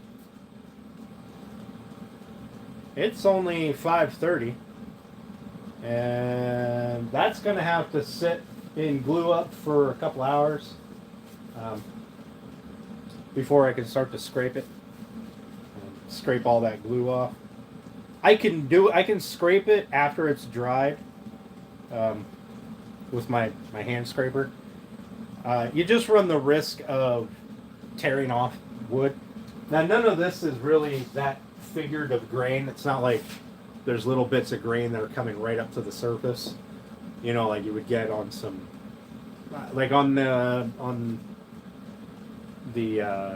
jewelry box. That you wouldn't want to scrape that. You'd rip grain out of it. Started driving last night. Oh, good lord. How much snow? We have here at my house, we've got probably about 3 feet total. In Erie, I think they're up to 5 feet, 5.5 feet. And then just south of me a little bit, they got like, I don't know, 1.5 feet. But the woods where I hunt is up to 4 feet. So I'm going to have to pick a different spot to hunt this week. Because I'm on vacation all week and I'm going hunting. I'm going to get me some deer. But if I can't walk through 4 feet of snow, I know they're not going to be doing it. They're not going to come to my food plot. 60 degrees. I think most of our snow is going to melt next week. Appreciate that, Granny. I think most of our snow is going to melt next week. We're supposed to be above freezing and rain. So that means we're going to flood out. Yep, country, rain. Yes, Steph, deer jerky. If I'm allowed to go out and hunt. And, you know, not get hassled by somebody.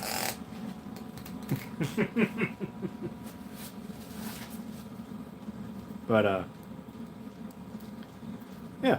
So, since I still have a lot of time left and I'm not going to start any customer orders other than this thing here, I think I might start chopping up wood for my door.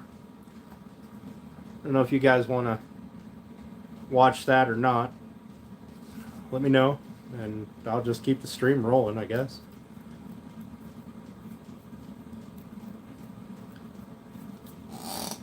In fact, I suppose we could do a poll.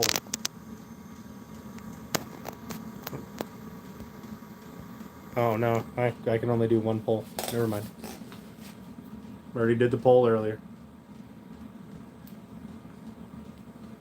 So this is the door that I have to replace. And it needed replaced a long time ago. Come on. That one. So it's rotted out. There used to be a chunk of glass in there. The wind took it out for me. So it rotted out right there across the bottom. And down here. And I didn't realize it until I went out there to pull out the busted glass.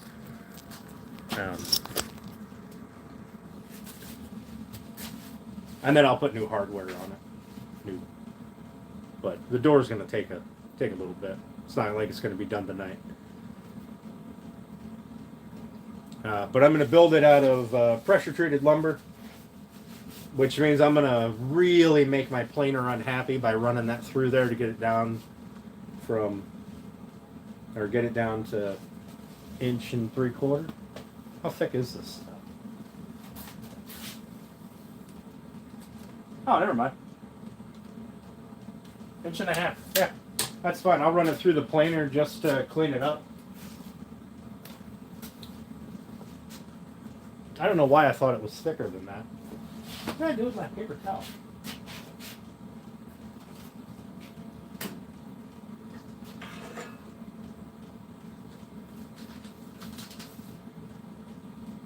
Kind of want to paint something with glue.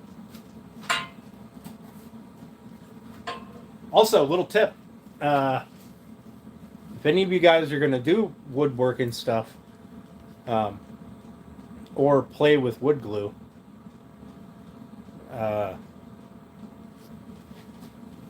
and use clamps like that, if you go and get yourself, pull this out of the cabinet here, some of that. I don't know if is that backwards for you guys? I don't know how to fix that. Paste finish wax. That's what it is. Rub your clamp down with wax, and the glue will just pop right off. Was that backwards? I'm sorry, Granny. I don't know how to turn it around. I didn't realize that was a thing. It's backwards on my screen. I don't know. I I guess Turner's live upset mine too. I don't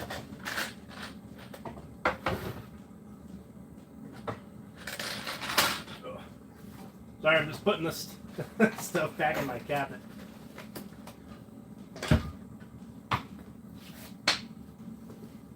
Alright. So, yeah, get some finish wax.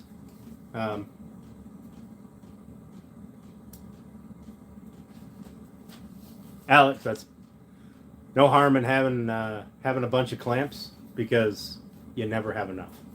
I know it's like the cliche thing that woodworkers say, but you never have enough. Like, I've got another piece to glue up, and I don't have enough clamps to do it, so you never have enough.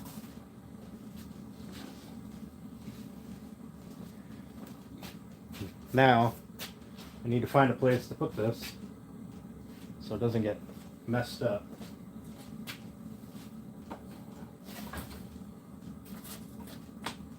That'll probably work.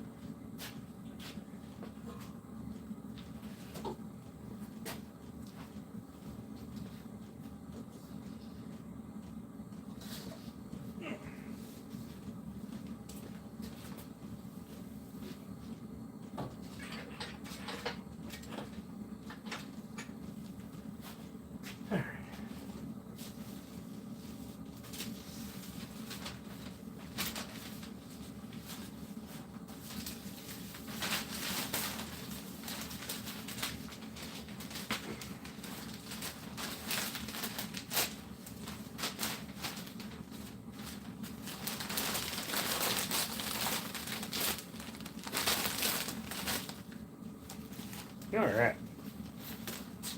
So, I've already measured my door.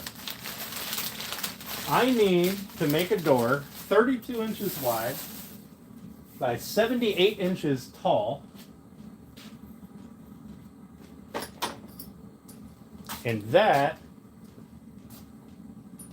will give me a little bit to trim off so that I can, make it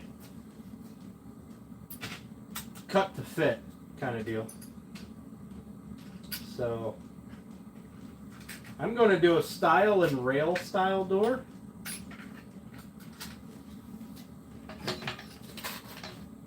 And I'm going to cheat like a sumbitch because, well, they're buried right now. But I've got router bits to do the stiles and rails and panels. So I'm definitely going to cheat it.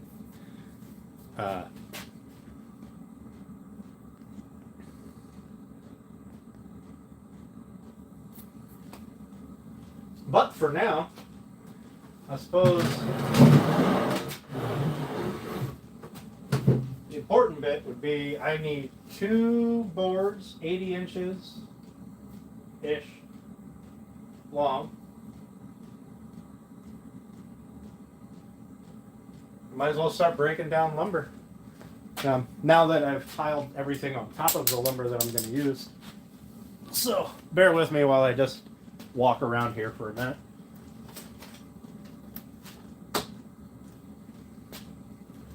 Also, compass, super handy in woodworking. Super handy. Any brand, it doesn't matter. They're all the same. A compass is a compass.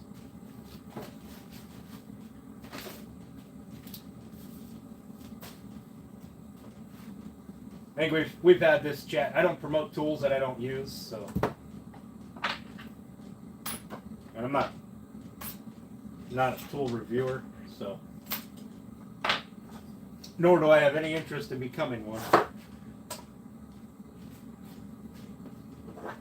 So, I'm just going to get some stuff cleaned up a little bit so that I can get those out. These pressure treated 2x12s. Those have been in my shop for so long, they are in my way. And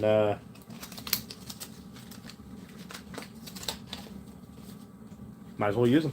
Make my door. I mean, obviously the door will be painted. It's not going to be a green pine wood. Oh, how much glue did I use on half of that I used half a bottle. Half a bottle of glue on that half there. So I probably could have got by with just a bottle of glue.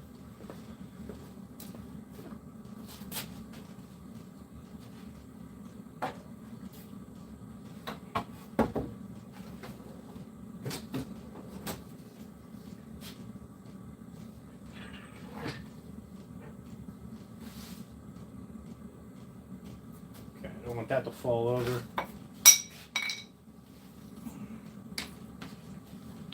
Give me a second while I clean everything off. And if you guys want to hang out, we'll start ripping down boards for a door. If you don't want to hang out, I appreciate you anyway.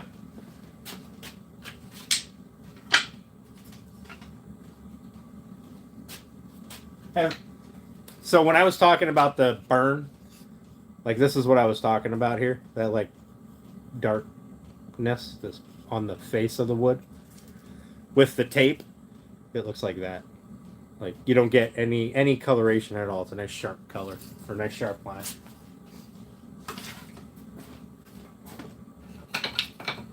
Steph, what are you making for dinner?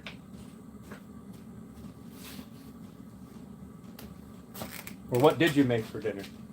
Bigfoot. that was a football player. But it does kind of look like Bigfoot.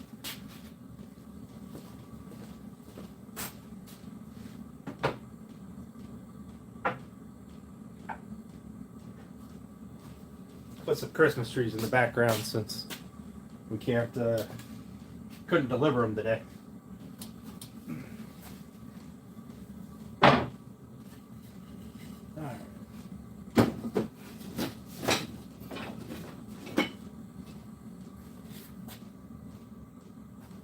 Alright, I'm down to just getting some cherry out of my way. Nuts.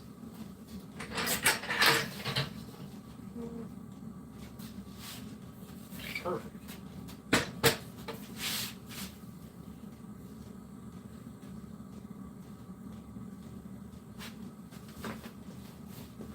Also,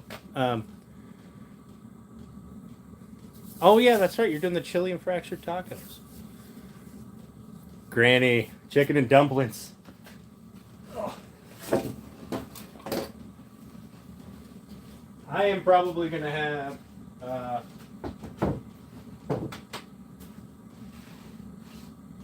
fractured tacos if I go over to Steph's for dinner. Frank made it. Nice. Does Frank make his own dumplings, or are they like just store-bought noodles or something?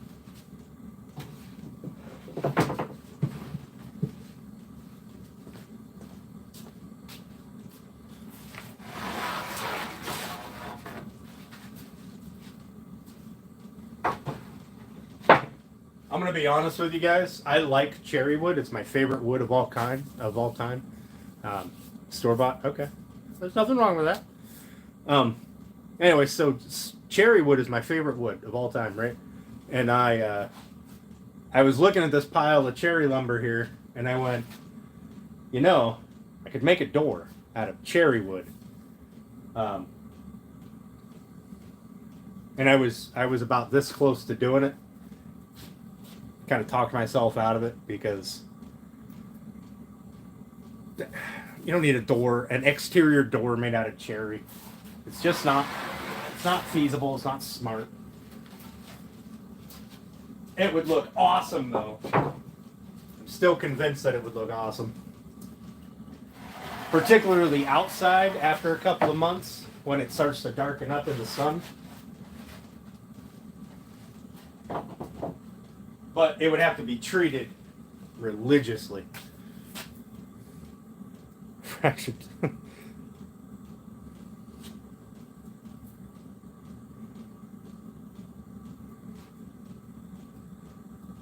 Actually, I gotta send Snag an email.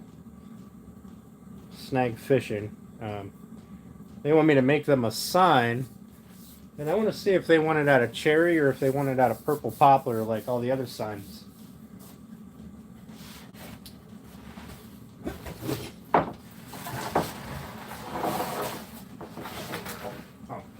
I guess I don't need to pull these out. I just need to be able to work them. All right, so that one's going to be completely useless for a long rail. So we'll pull that one out.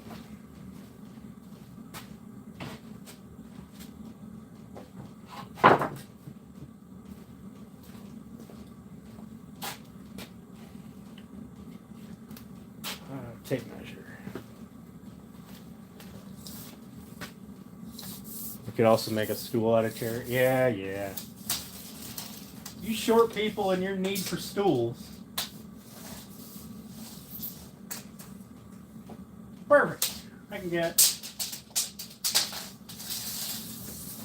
both my rails out of this one board. Again, I don't know why I pulled it out. I don't need to do that. But I do need my table. Huh. It looks like I'm cutting on the table saw.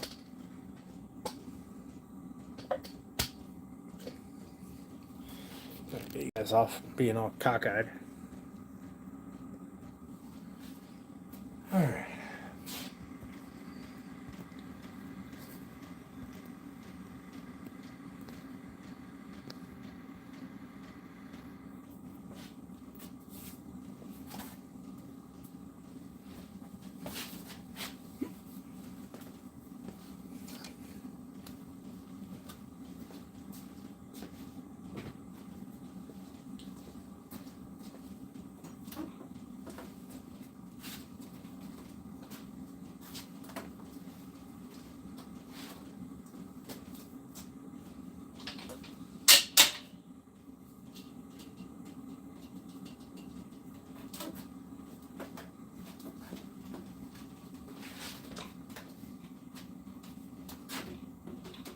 There should be plenty of room.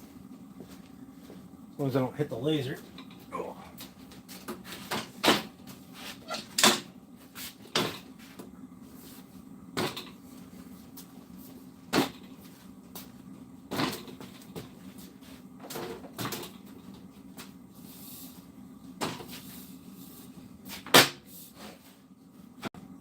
That.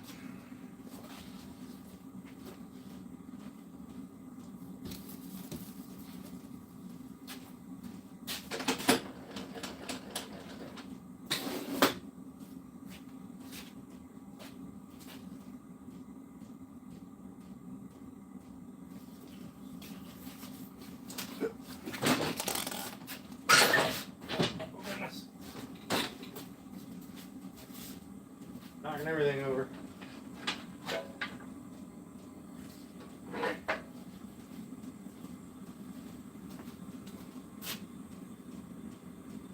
I'm going to cover that in sawdust, but it's fine.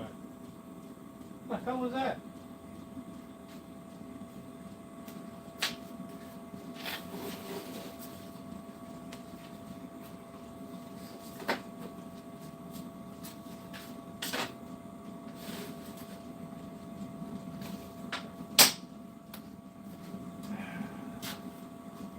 I need...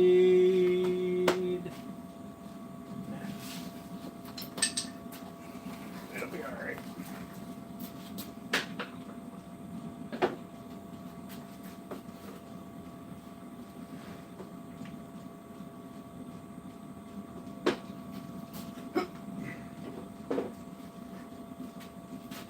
That won't be alright.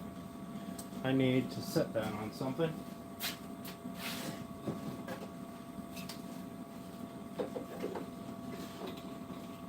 Scratch the hell out of my top.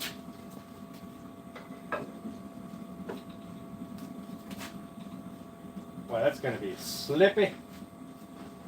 It's alright. We will survive.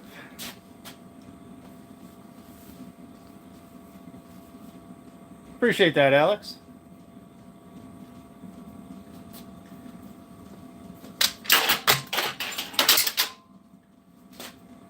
Alright,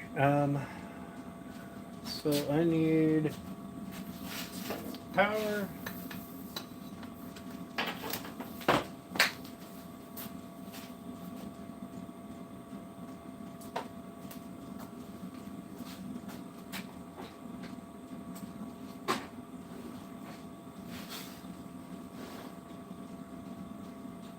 gonna try to not dump this on the floor.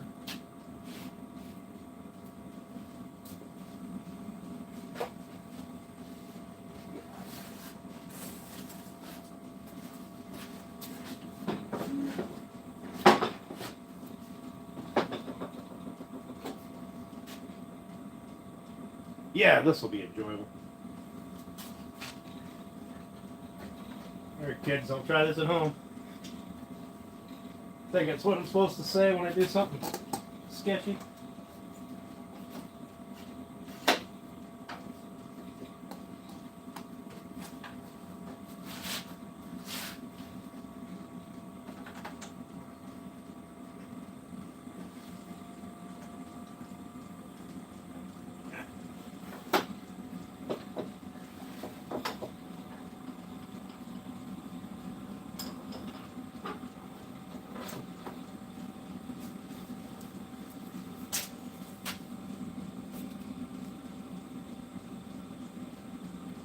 The same size as this one.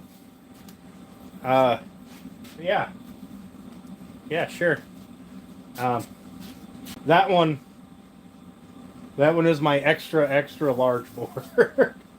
That damn thing's like a countertop. I want to say it's like 32 inches by 17 and a half. Once I get it cut down to size, it'll probably be 30 inches. But, Alex, yeah, take your time, buddy. I don't mind. So I need this to be cut down to about 81 inches because I want to flatten this end off.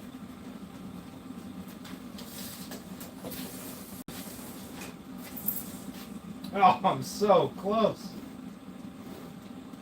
I set it up here at 79 3/4 to the saw blade. Yeah, that's a big one.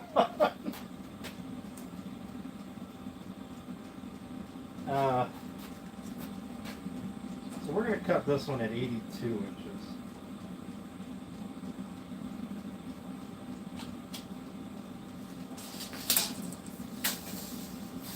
Then I can take an inch off the other end and but I can still work it through the saw. So that would give me about 4.5 inch wide rails or stiles, whichever the uprights are. Can't remember offhand, which I think will be plenty. Yeah, Alex, I don't know what these people were thinking, but I mean, well, I do know what they were thinking. They smoke brisket a lot, and apparently they're smoking whole briskets, and that's the size board they want for putting a brisket on it and cutting it up, I guess. Listen, I will make people whatever it is they want. Yeah. I mean, I made my countertops in the house, and that was, well, I made 2 of them anyway, 2 small ones. Those are, what, 32 by 32, I think. I mean, I tore them out and put them in the basement for now in storage till the kitchen remodel gets done, but.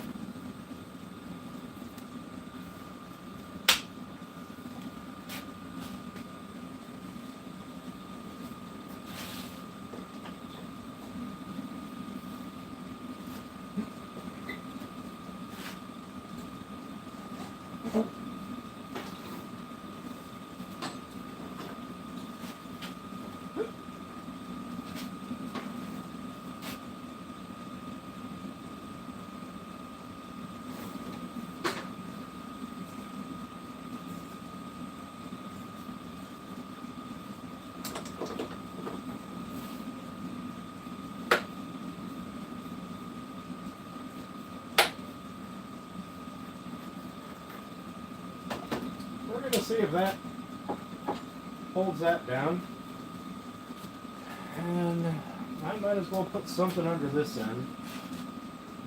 My little trees are underneath these other logs here. Oh, let me get one of these out.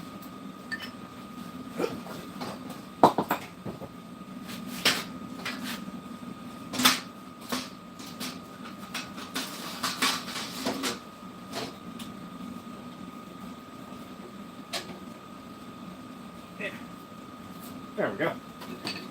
Got that end supported. The plate. Sorry, Alan.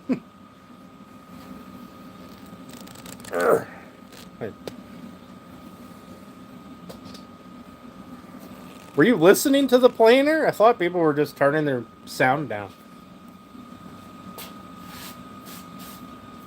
Alright, I'm gonna cut this down. We're gonna see if the hole saw flips over that way because that end's unsupported, but it's clamped with the saw, so you know, fun stuff.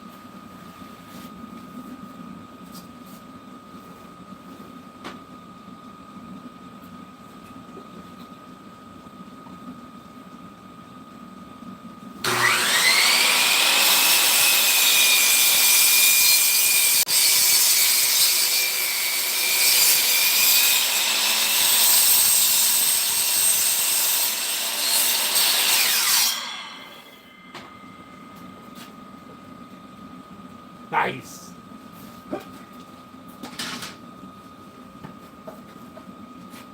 Yeah. All right, I need to cut an inch off the bottom of that.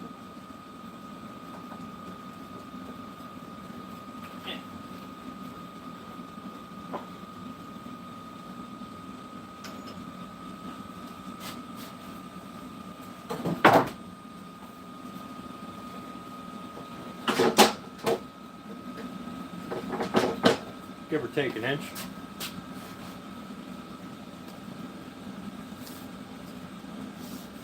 You're going to be up all night? That planer gets really loud in here. I always assume that it's going to be really loud out. You know, the mic's going to pick it all up, but maybe the mic mutes it a little bit.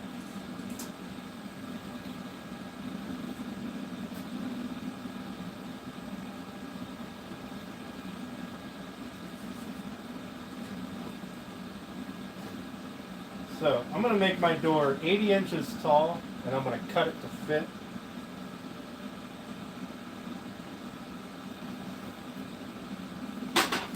So I'm going to cut this down to 81, and then I'll rip it, and when I go to assemble, I'll get everything cut down to final size.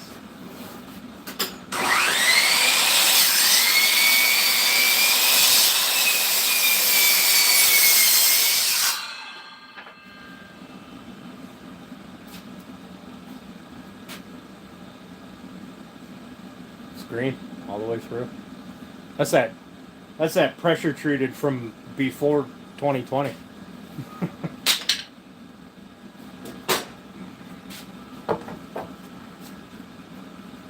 All right. There's those.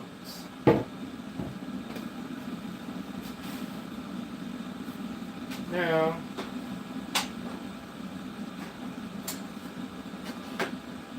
let's rip them down. We'll get that broke down in my 2 rails, and yeah, the good stuff. This door will never rot again. I mean, this door's been here probably since the garage was built, so, and I never once painted it or did any maintenance to it, so definitely my fault.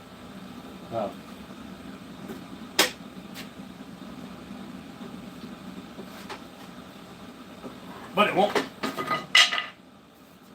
Yeah.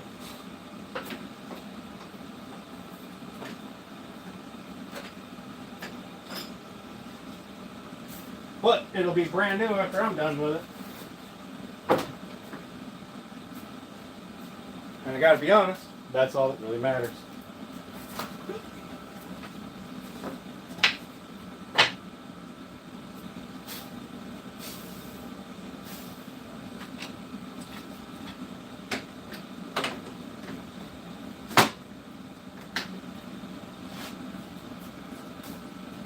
Alright, I need this as an outfeed.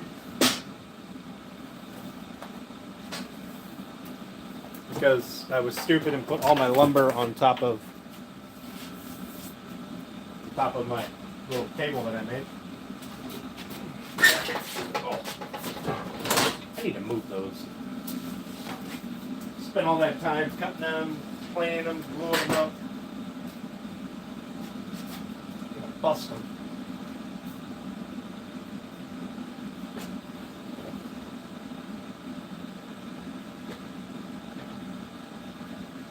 There.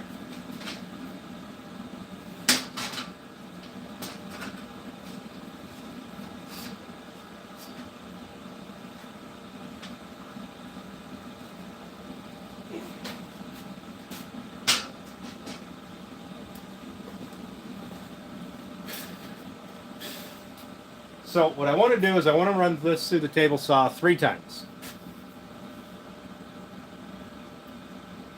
Yeah. Rub it in, Steph. Rub it in. You know, since you're going to get Junior, you could drop off a bowl of that chili to my house.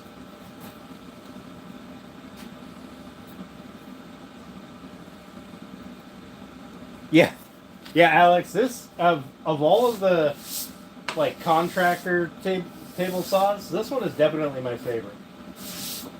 I mean, it's not the best at anything, but it is good enough at enough things to make it useful. Or a brand new snowblower, that'd work too.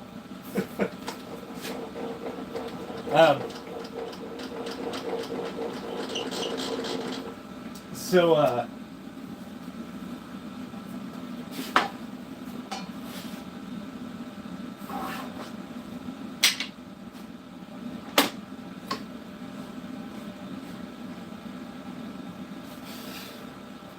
I forgot what I was going to say.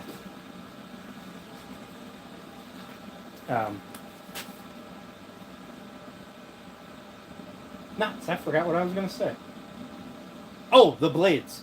Yeah, I bought a 2-pack of blades that had this blade and like a ripping blade, like a real, what is it, 20 tooth or some nonsense, 24 tooth. I don't know. I don't use it. It's up there in the pack. It'll go on that chop saw when I need it, probably. And that 2-pack of blades for the 10-inch blades was like $60, I think. It was crazy.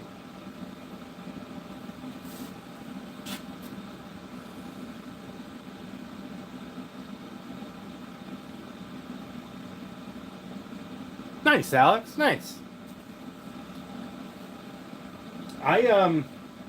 When I build the, you guys haven't seen it because my picture of the fire was me sitting on it, but the guy who owned this house before me, or before the lady that I bought it off of,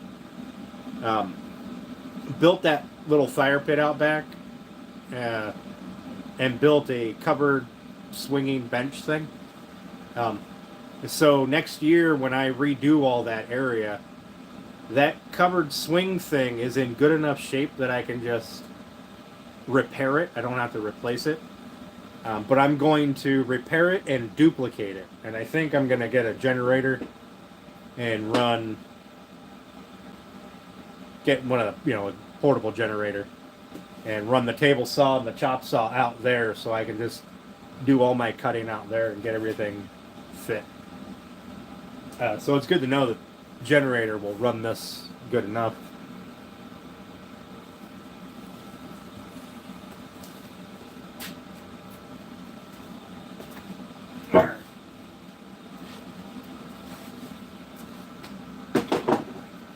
Oh, these are 2x10s. They're not 2x12s. I'm sorry.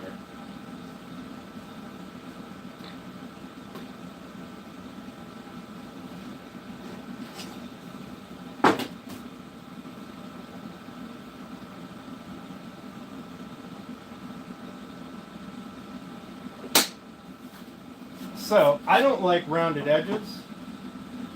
I don't like that rounded crap, and I want the edges to be straight so I can work them proper. So I'm going to go ahead and rip those all off.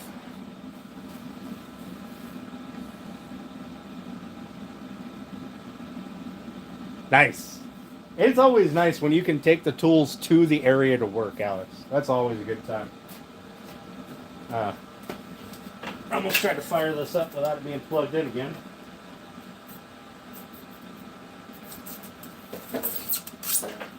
One of these days I'll do a stream of me running electrical. No, I won't, because I don't want that on camera. Alright, I'm going to run this saw real quick.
Stand fell over.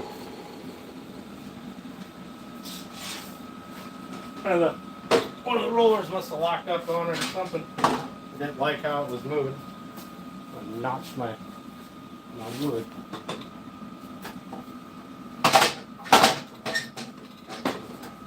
Quit being goofy.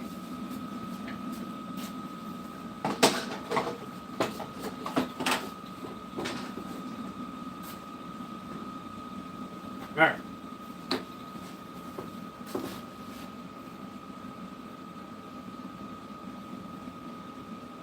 Let's try this again.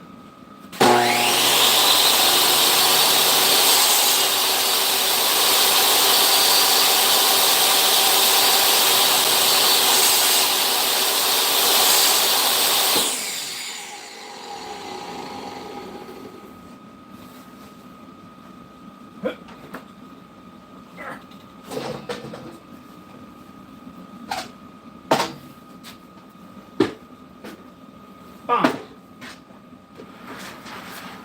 Be there.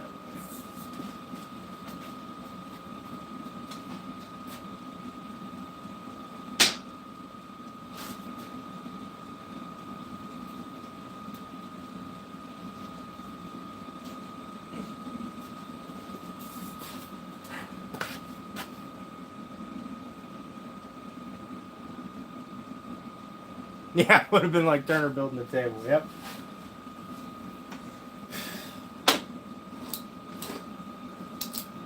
Alright, so I want these to be how wide?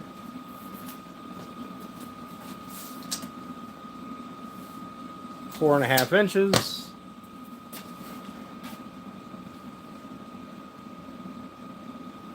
Stupid roller.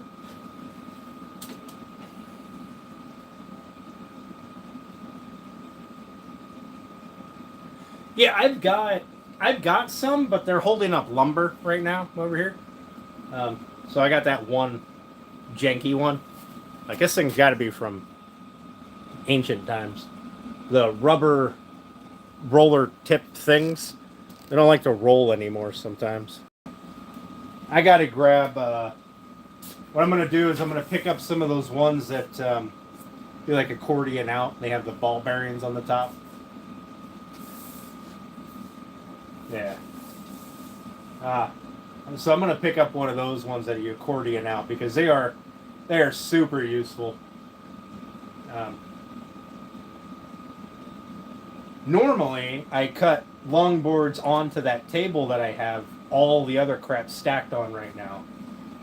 And I just put that far enough back that I will get all the way through my cut before, before it hits the back of the table or the wall.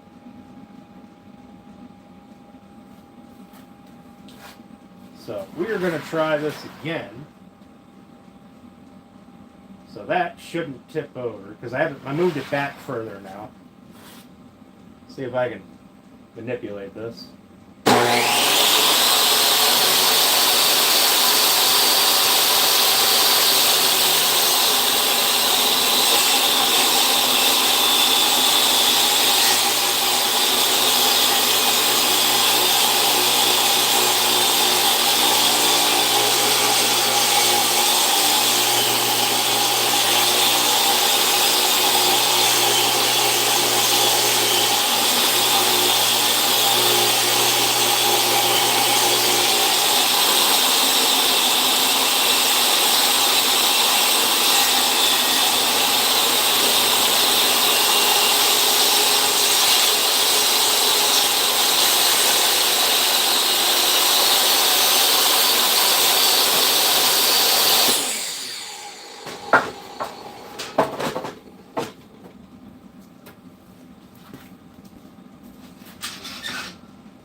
I had my stand up too high. When I moved it and turned it, I must have raised it up. So I missed the stand altogether. But it's alright, no harm, no foul.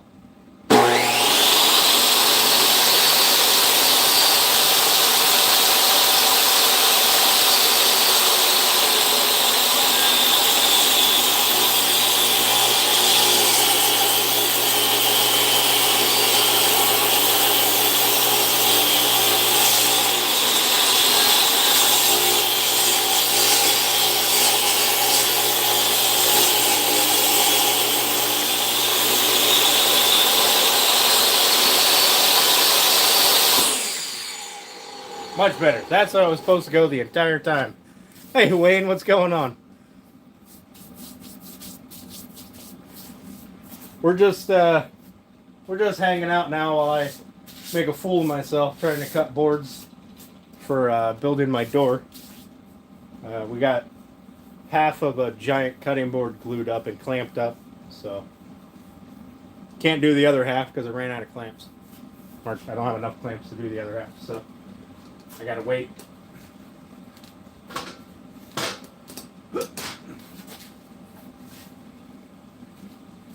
Alright. So there's my two runners.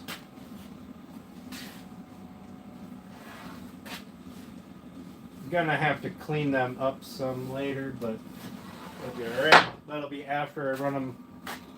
I'm gonna run them through the planer just to get a nice clean surface on them.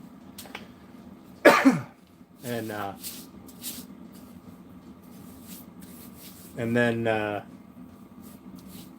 way I have a nice clean surface to paint. But that won't be right now.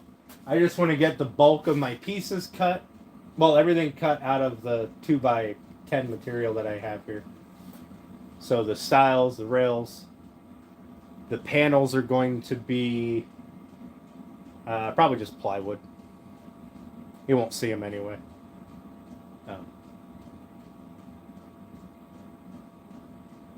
I mean, you won't see the edges of it. You'll just see the two sides of it. Unless I get froggy and decide to make the panels out of something like cherry. Which I honestly might do. Because I'm me. And if you're not going overboard, you're not doing enough. Alright, so these also have to be at 4.5 inches wide, just for symmetry. And I want 1, 2, 3, 4.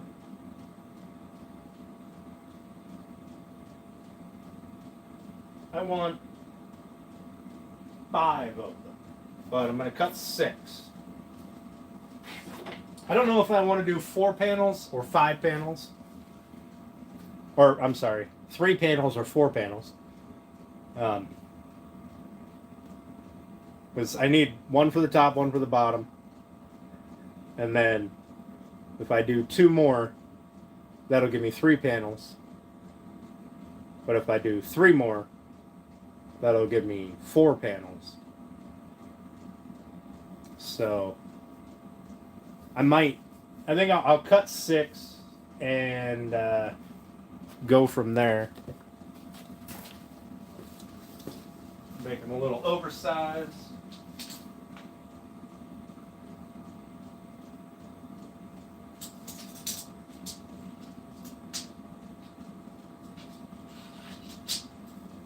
So I need them to be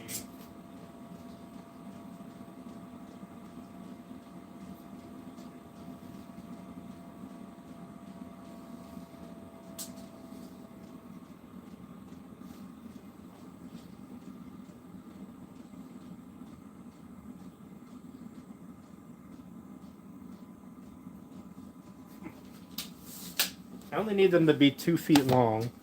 So I'm going to make them 2.5 feet. I'll probably go 2 foot 3 inches.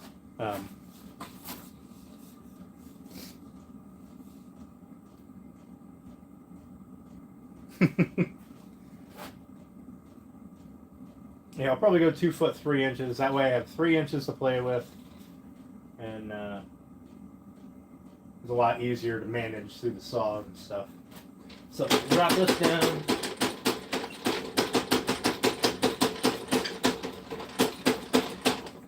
Need to clean it.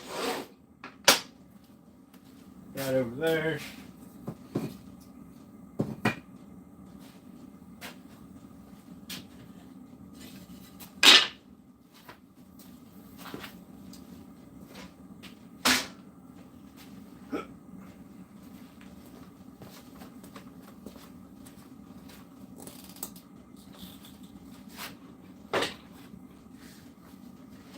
You know, I don't know why I'm even thinking about grabbing.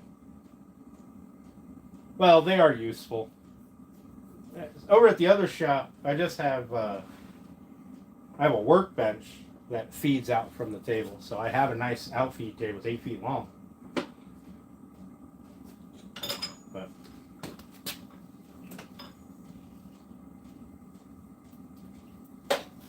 here, I'm only going to do a small bench.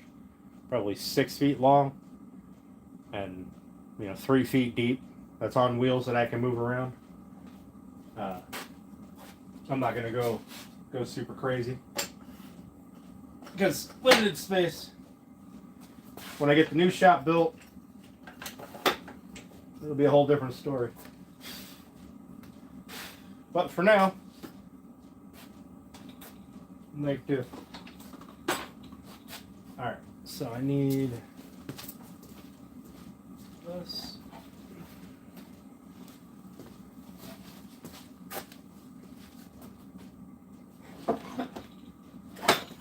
I'll do this. So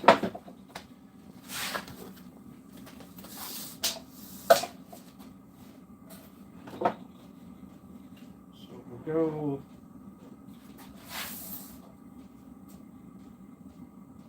Man, I could almost get it if I didn't have this big knot up here. I'm going to chop up that other one.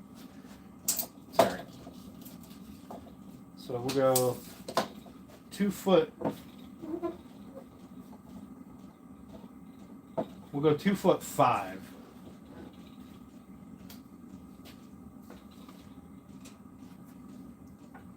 I mean, I'm going to go 2 foot 6 because I got to chop an inch off that end, but.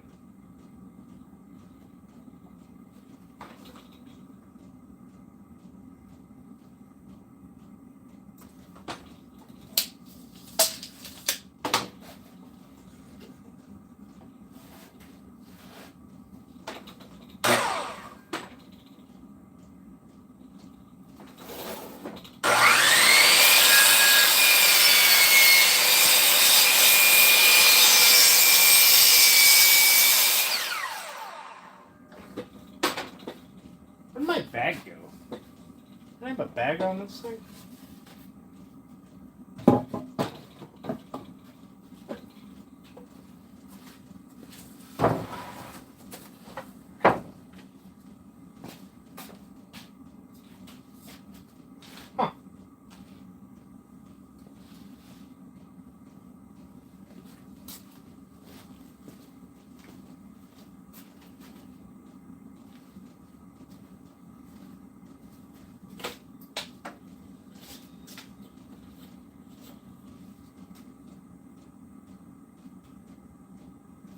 Oh well. I guess it'll turn up somewhere. Alright. So now I'm gonna move everything sideways so I can.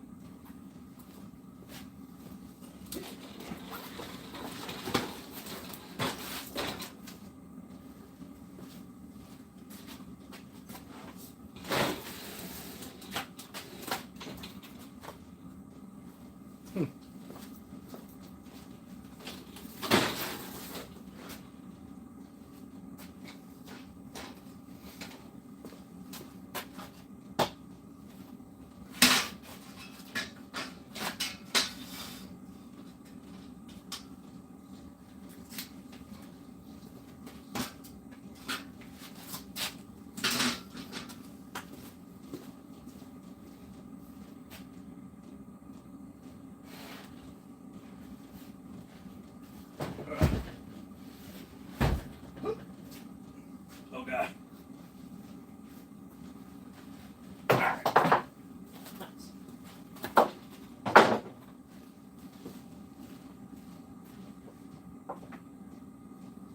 Smack my little tree. Alright. That end's worthless. Big old nasty knot in it. I'm gonna cut this off.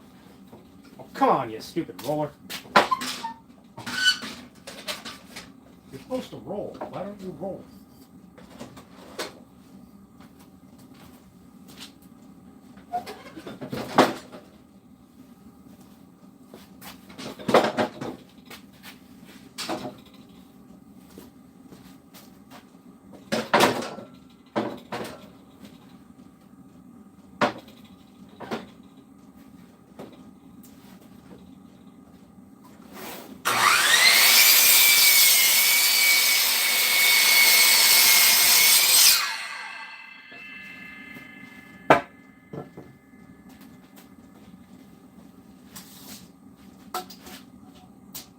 Huh.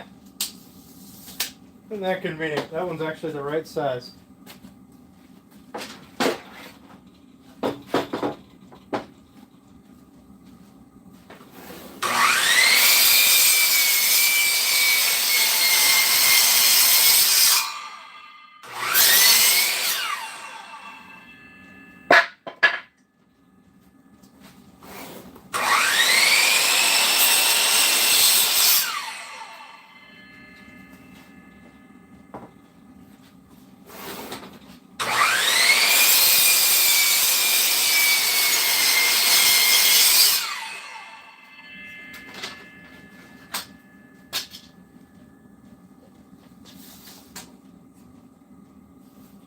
That one's gonna go right through that knot. Alright.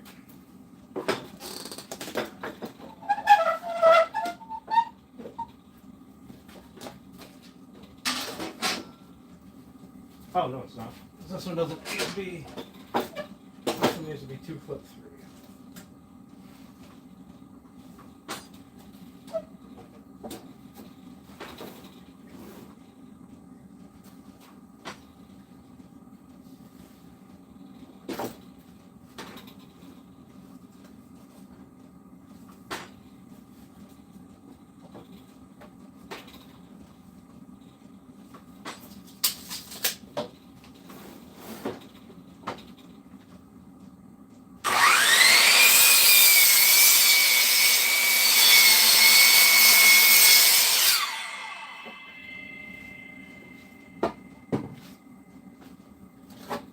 Alright, that should be it for long cutting.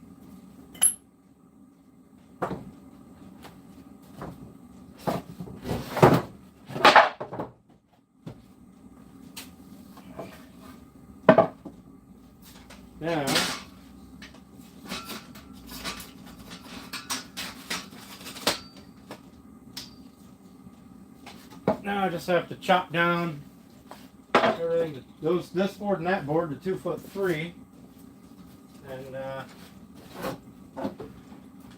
run through the table saw.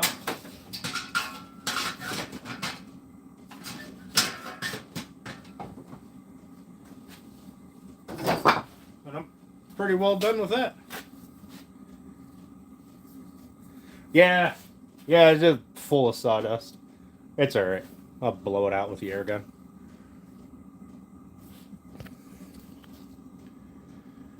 Dade, I don't know. I've sprayed it with lube. Alex, nice job on the fish.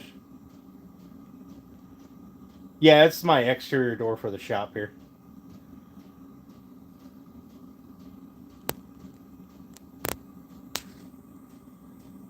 I did have a bag on my saw, so at least it didn't launch out, but I don't know what happened to it. It's no longer there. I mean, oh well. It is what it is, I guess. There's nothing up there that sawdust is going to hurt anyway.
Alright, that should be it for that.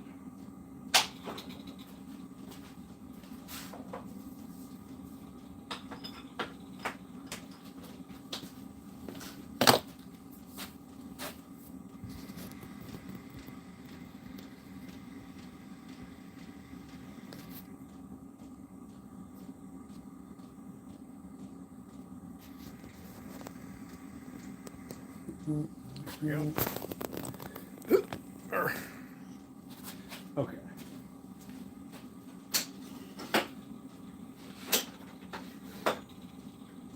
So, get this all folded back up. Now I can put the cherry wood back over there. And, I mean, I'm not going to right this second, but...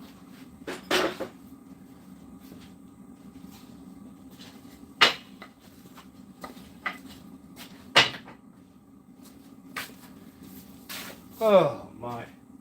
Appreciate you guys hanging out, watching me fumble around with building stuff. I think I'm going to cut these, the stiles down, or rails, whatever the horizontal ones are. And then I'm going to scrape that, because it looks like it's dry-ish.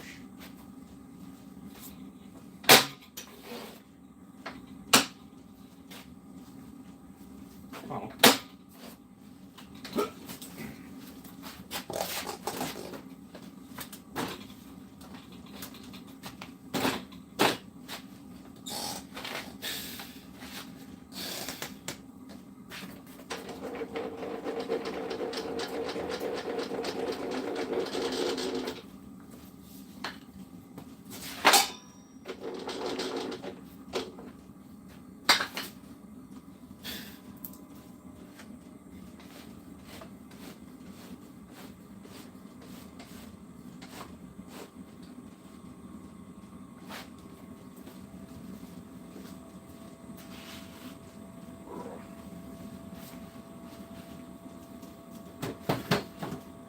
I won't make you guys suffer through watching me build the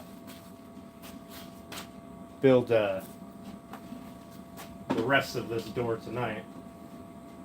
In fact, I'll probably just build it. Hell, took the day off tomorrow. Maybe I'll build it tomorrow. Need power.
I want these to be 4 1/4. So I want them to be a little thinner.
Alright, there's all my pieces cut.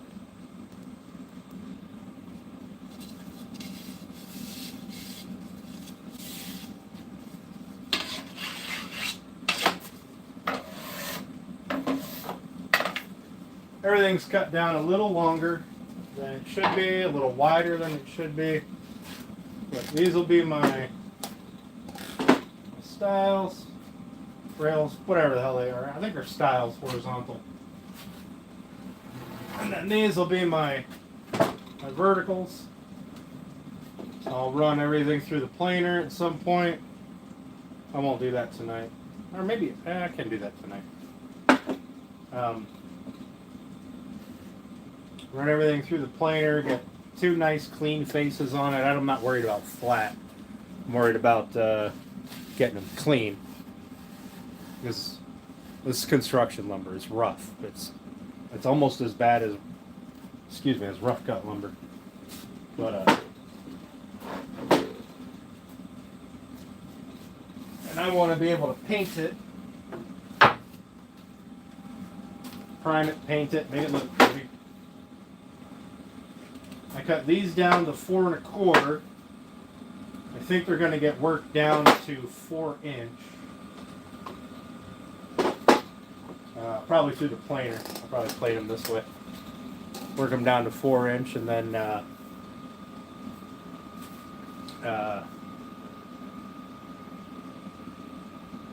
run them through the router.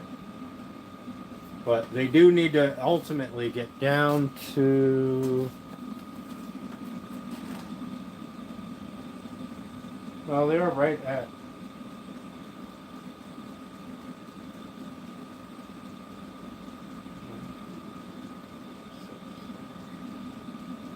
they're at 1 inch and 9/16.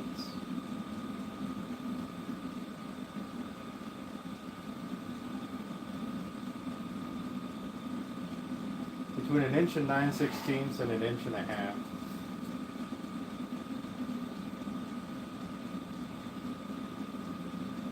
So if I take them all down to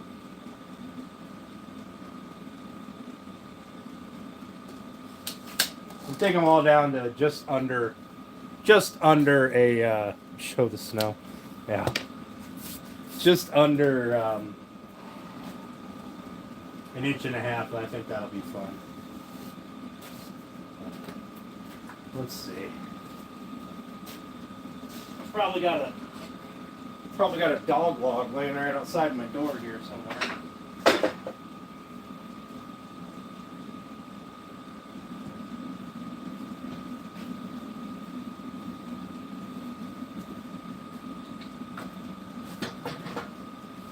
Well, snow on my roof is. Oh, hey, I found my bag. Snow on my roof has been melting pretty good.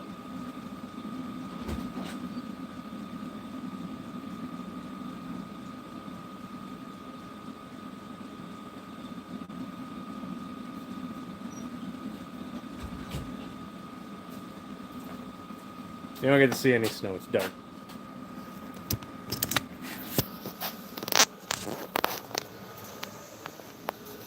Also, it's melted a lot. Oh, it's dripping on me.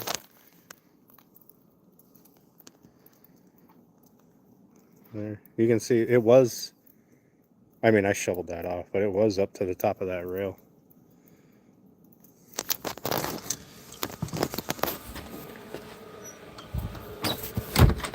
Alright.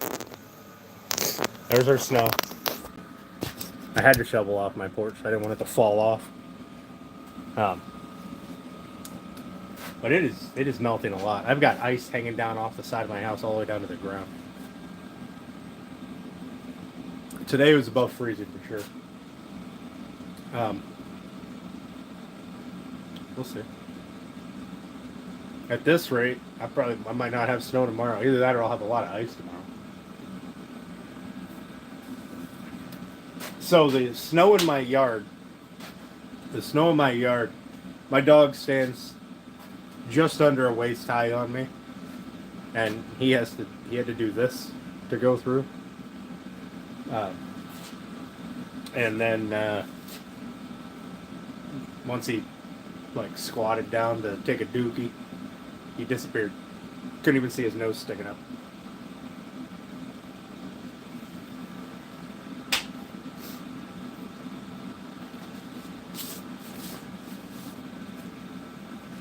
Alright.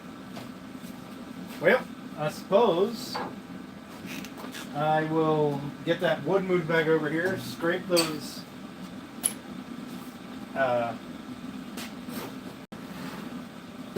scrape that cutting board, at least get most of the glue off. And then, well, I'm pretty well done. I'm not gonna run these through the planer tonight. I'll probably do it tomorrow. I'll go pick up a sheet of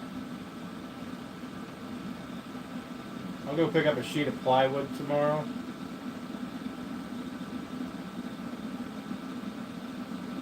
Because I'll probably just use plywood. I'll get like oak veneered plywood or something. A snow dookie, yeah. And he'd leave little logs all over, not little, he's a huge dog. He'd leave massive logs sitting on top of the snow all over the place. It looked terrible. He's all about taking snow dookies. Work faster than Turner.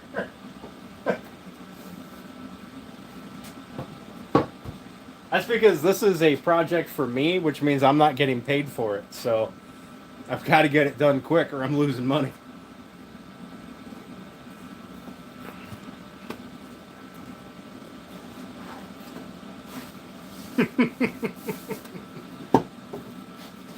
Faster than Turner. Turner pops in. Gets assaulted right away.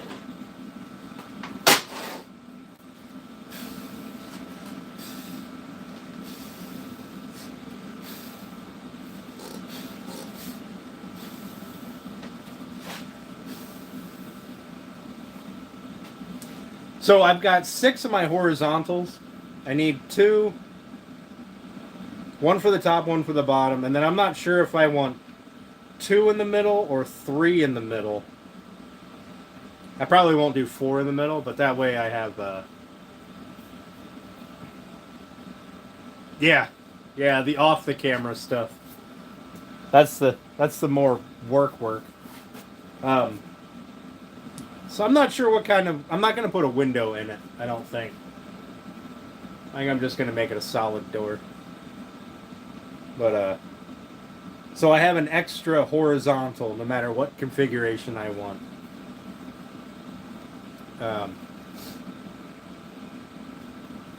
That way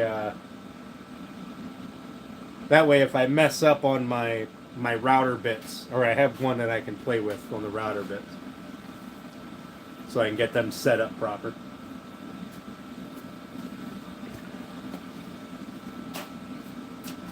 Alright, I need to get some stuff put away here so I can get that table cleaned off so that I can scrape the glue on that glue up, take a look at it, see how it's doing.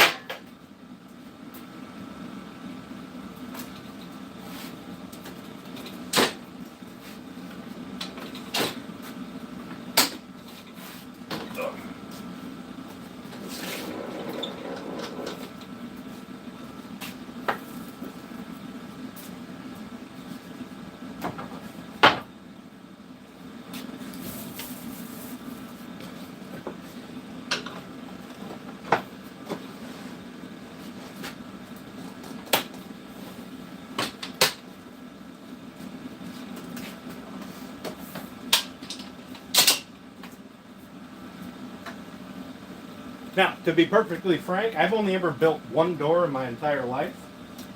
So I don't know that this is even going to work out. But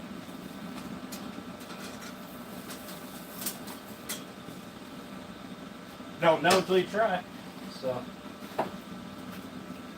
and it's a style and rail door, so it's, in my mind, it can't be that much different than building cabinets. We're just bigger. Yeah, I'll just end up covering the window up if I do put a window in it. So I think I'm just going to go with solid wood and be done with it, because well, I've covered up all the other windows now.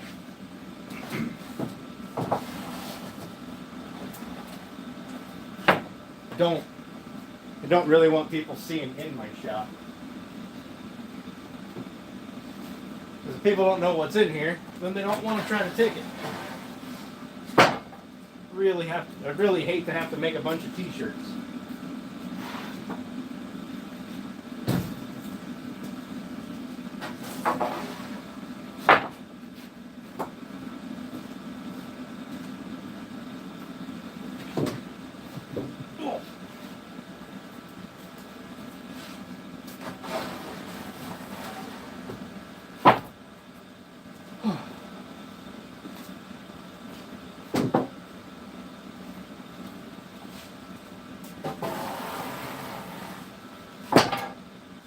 Alright.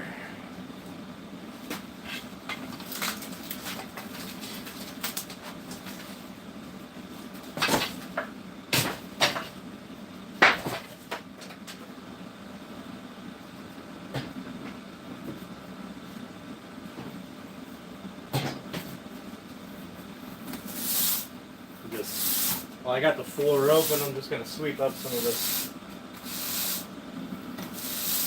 dirt here.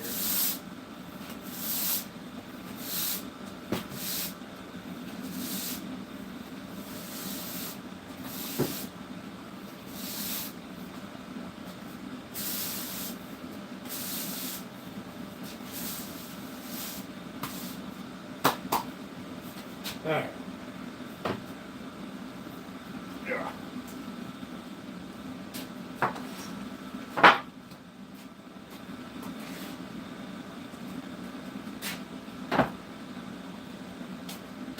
Okay.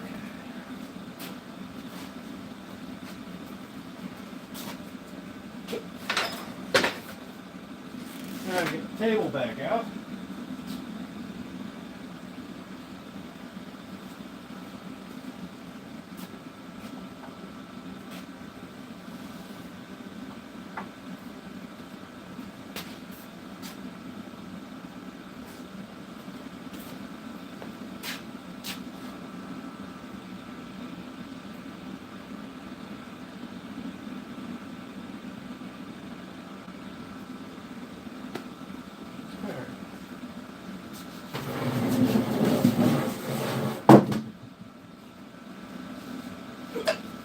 Oh,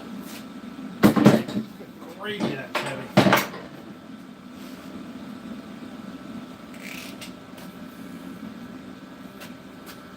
Yeah, I know. I didn't realize it was backwards too until Granny told me.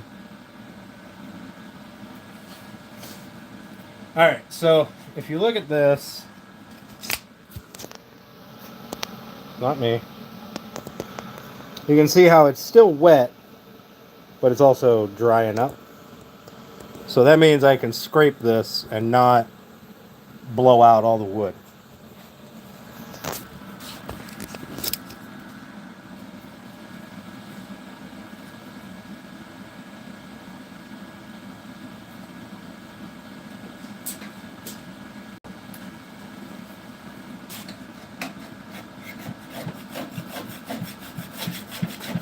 Like, so it comes off and it's kind of hard, but not really.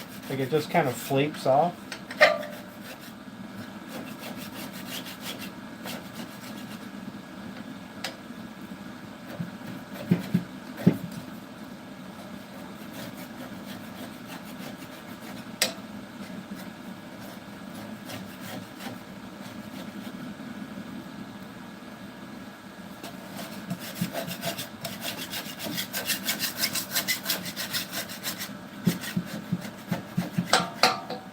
Normally I would use culls on the top here and clamp them. They stop the boards from like warping different directions. Keeps everything kind of flat. But I didn't really need to except for down on this end. And it makes it a lot easier to scrape glue when there's not boards in your way and clamps.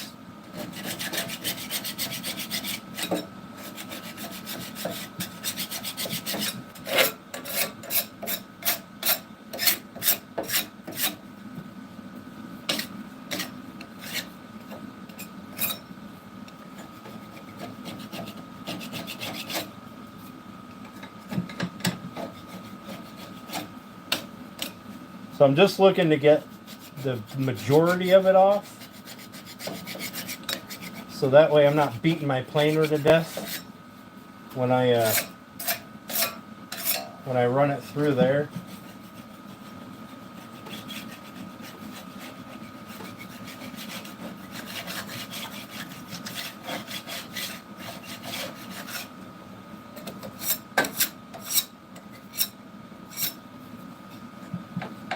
And it'll ride flatter. I mean, I'm still gonna scrape it, but I'm still gonna scrape it with the hand scraper, but at least this way I know I'm not gonna tear out all the wood fibers.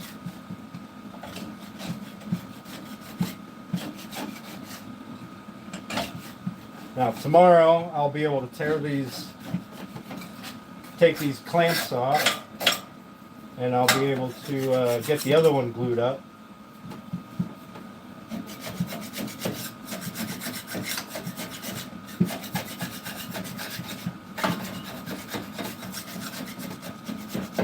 And then I will I'll run them both through the planer at the same, same planer height, one right after another. That way I know they're all getting worked down to the same level, the same thickness.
Yeah, they are good clamps. The blue ones are Harbor Freight. The red ones I got when a local cabinet shop was shutting down. He was retiring, and I went up and bought a bunch of his stuff. And then I quickly realized that I needed more of them, and some other cabinet shop came in and bought everything else that all of his other clamps, rather. So I had to go to Harbor Freight. I like them. One of the things that people do is on the Harbor Freight ones, in this space here, they'll cut a piece of plywood to run through this to stiffen it up, and that might be something that I do, because they do twist, and it's rather annoying. But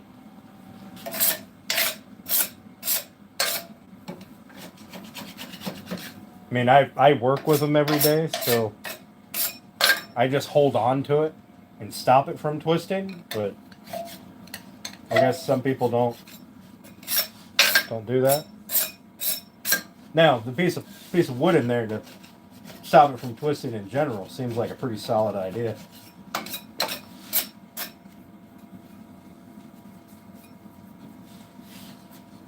Alright, that's good enough scrape, I think. Everything seems... nothing's sticking up.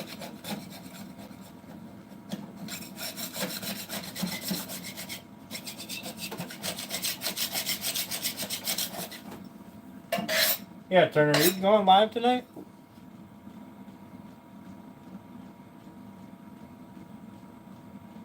Oh, Dade, I go to a mill. I have a bunch of lumber mills around me, and they will they'll take good care of me. Like I bought. Let's see, this last order of cherry that I bought for this shop was 50 board feet of 4/4, which is 1 inch, and of rough cut, because I prefer rough cut, because then I can work it down how I need to.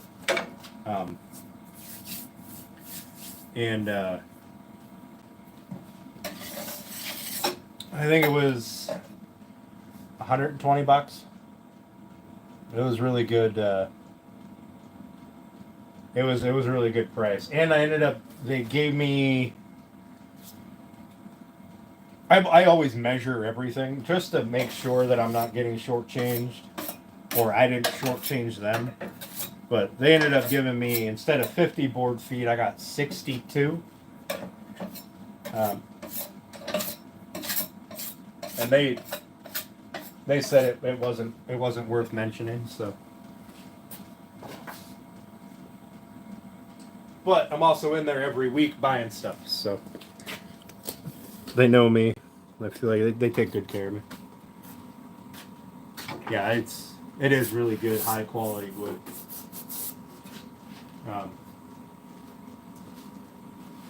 I don't buy now wood that I mill or specialty woods that I find somewhere is not kiln dried unless I take it somewhere to get kiln dried.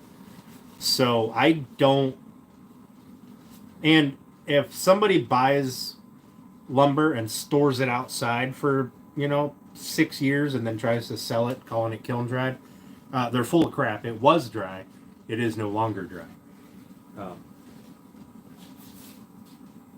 But I only use kiln dried lumber for anything that's going to be a project going in someone's house, because kiln drying kills any bugs and stuff like that. So any eggs, anything like that, any possible contamination.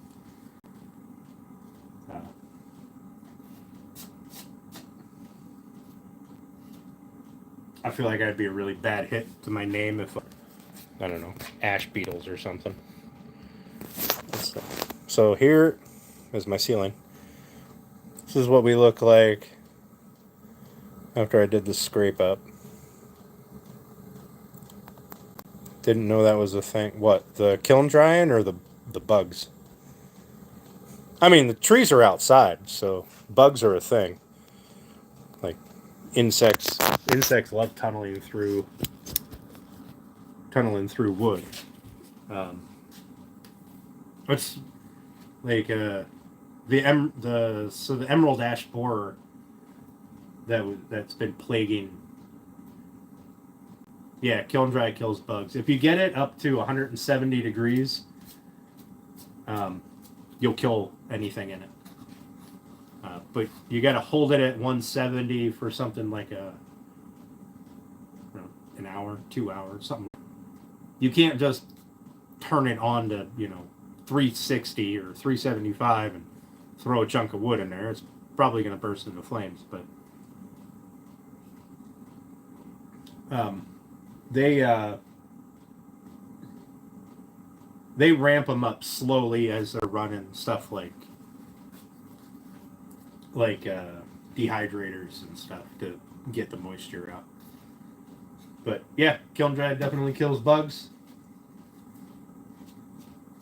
Proper kiln dry kills bugs. Anyway, Johnny Appleseed with a kiln in his backyard, he might not do it, but a mill definitely does. Or you're never going to buy wood from him again. At least I would. So, all right, guys, it is 7 o'clock. I am hungry. I'm tired. And this has to sit until tomorrow before I take it out of clamps. I leave all my stuff sit overnight, regardless of when I glue it up.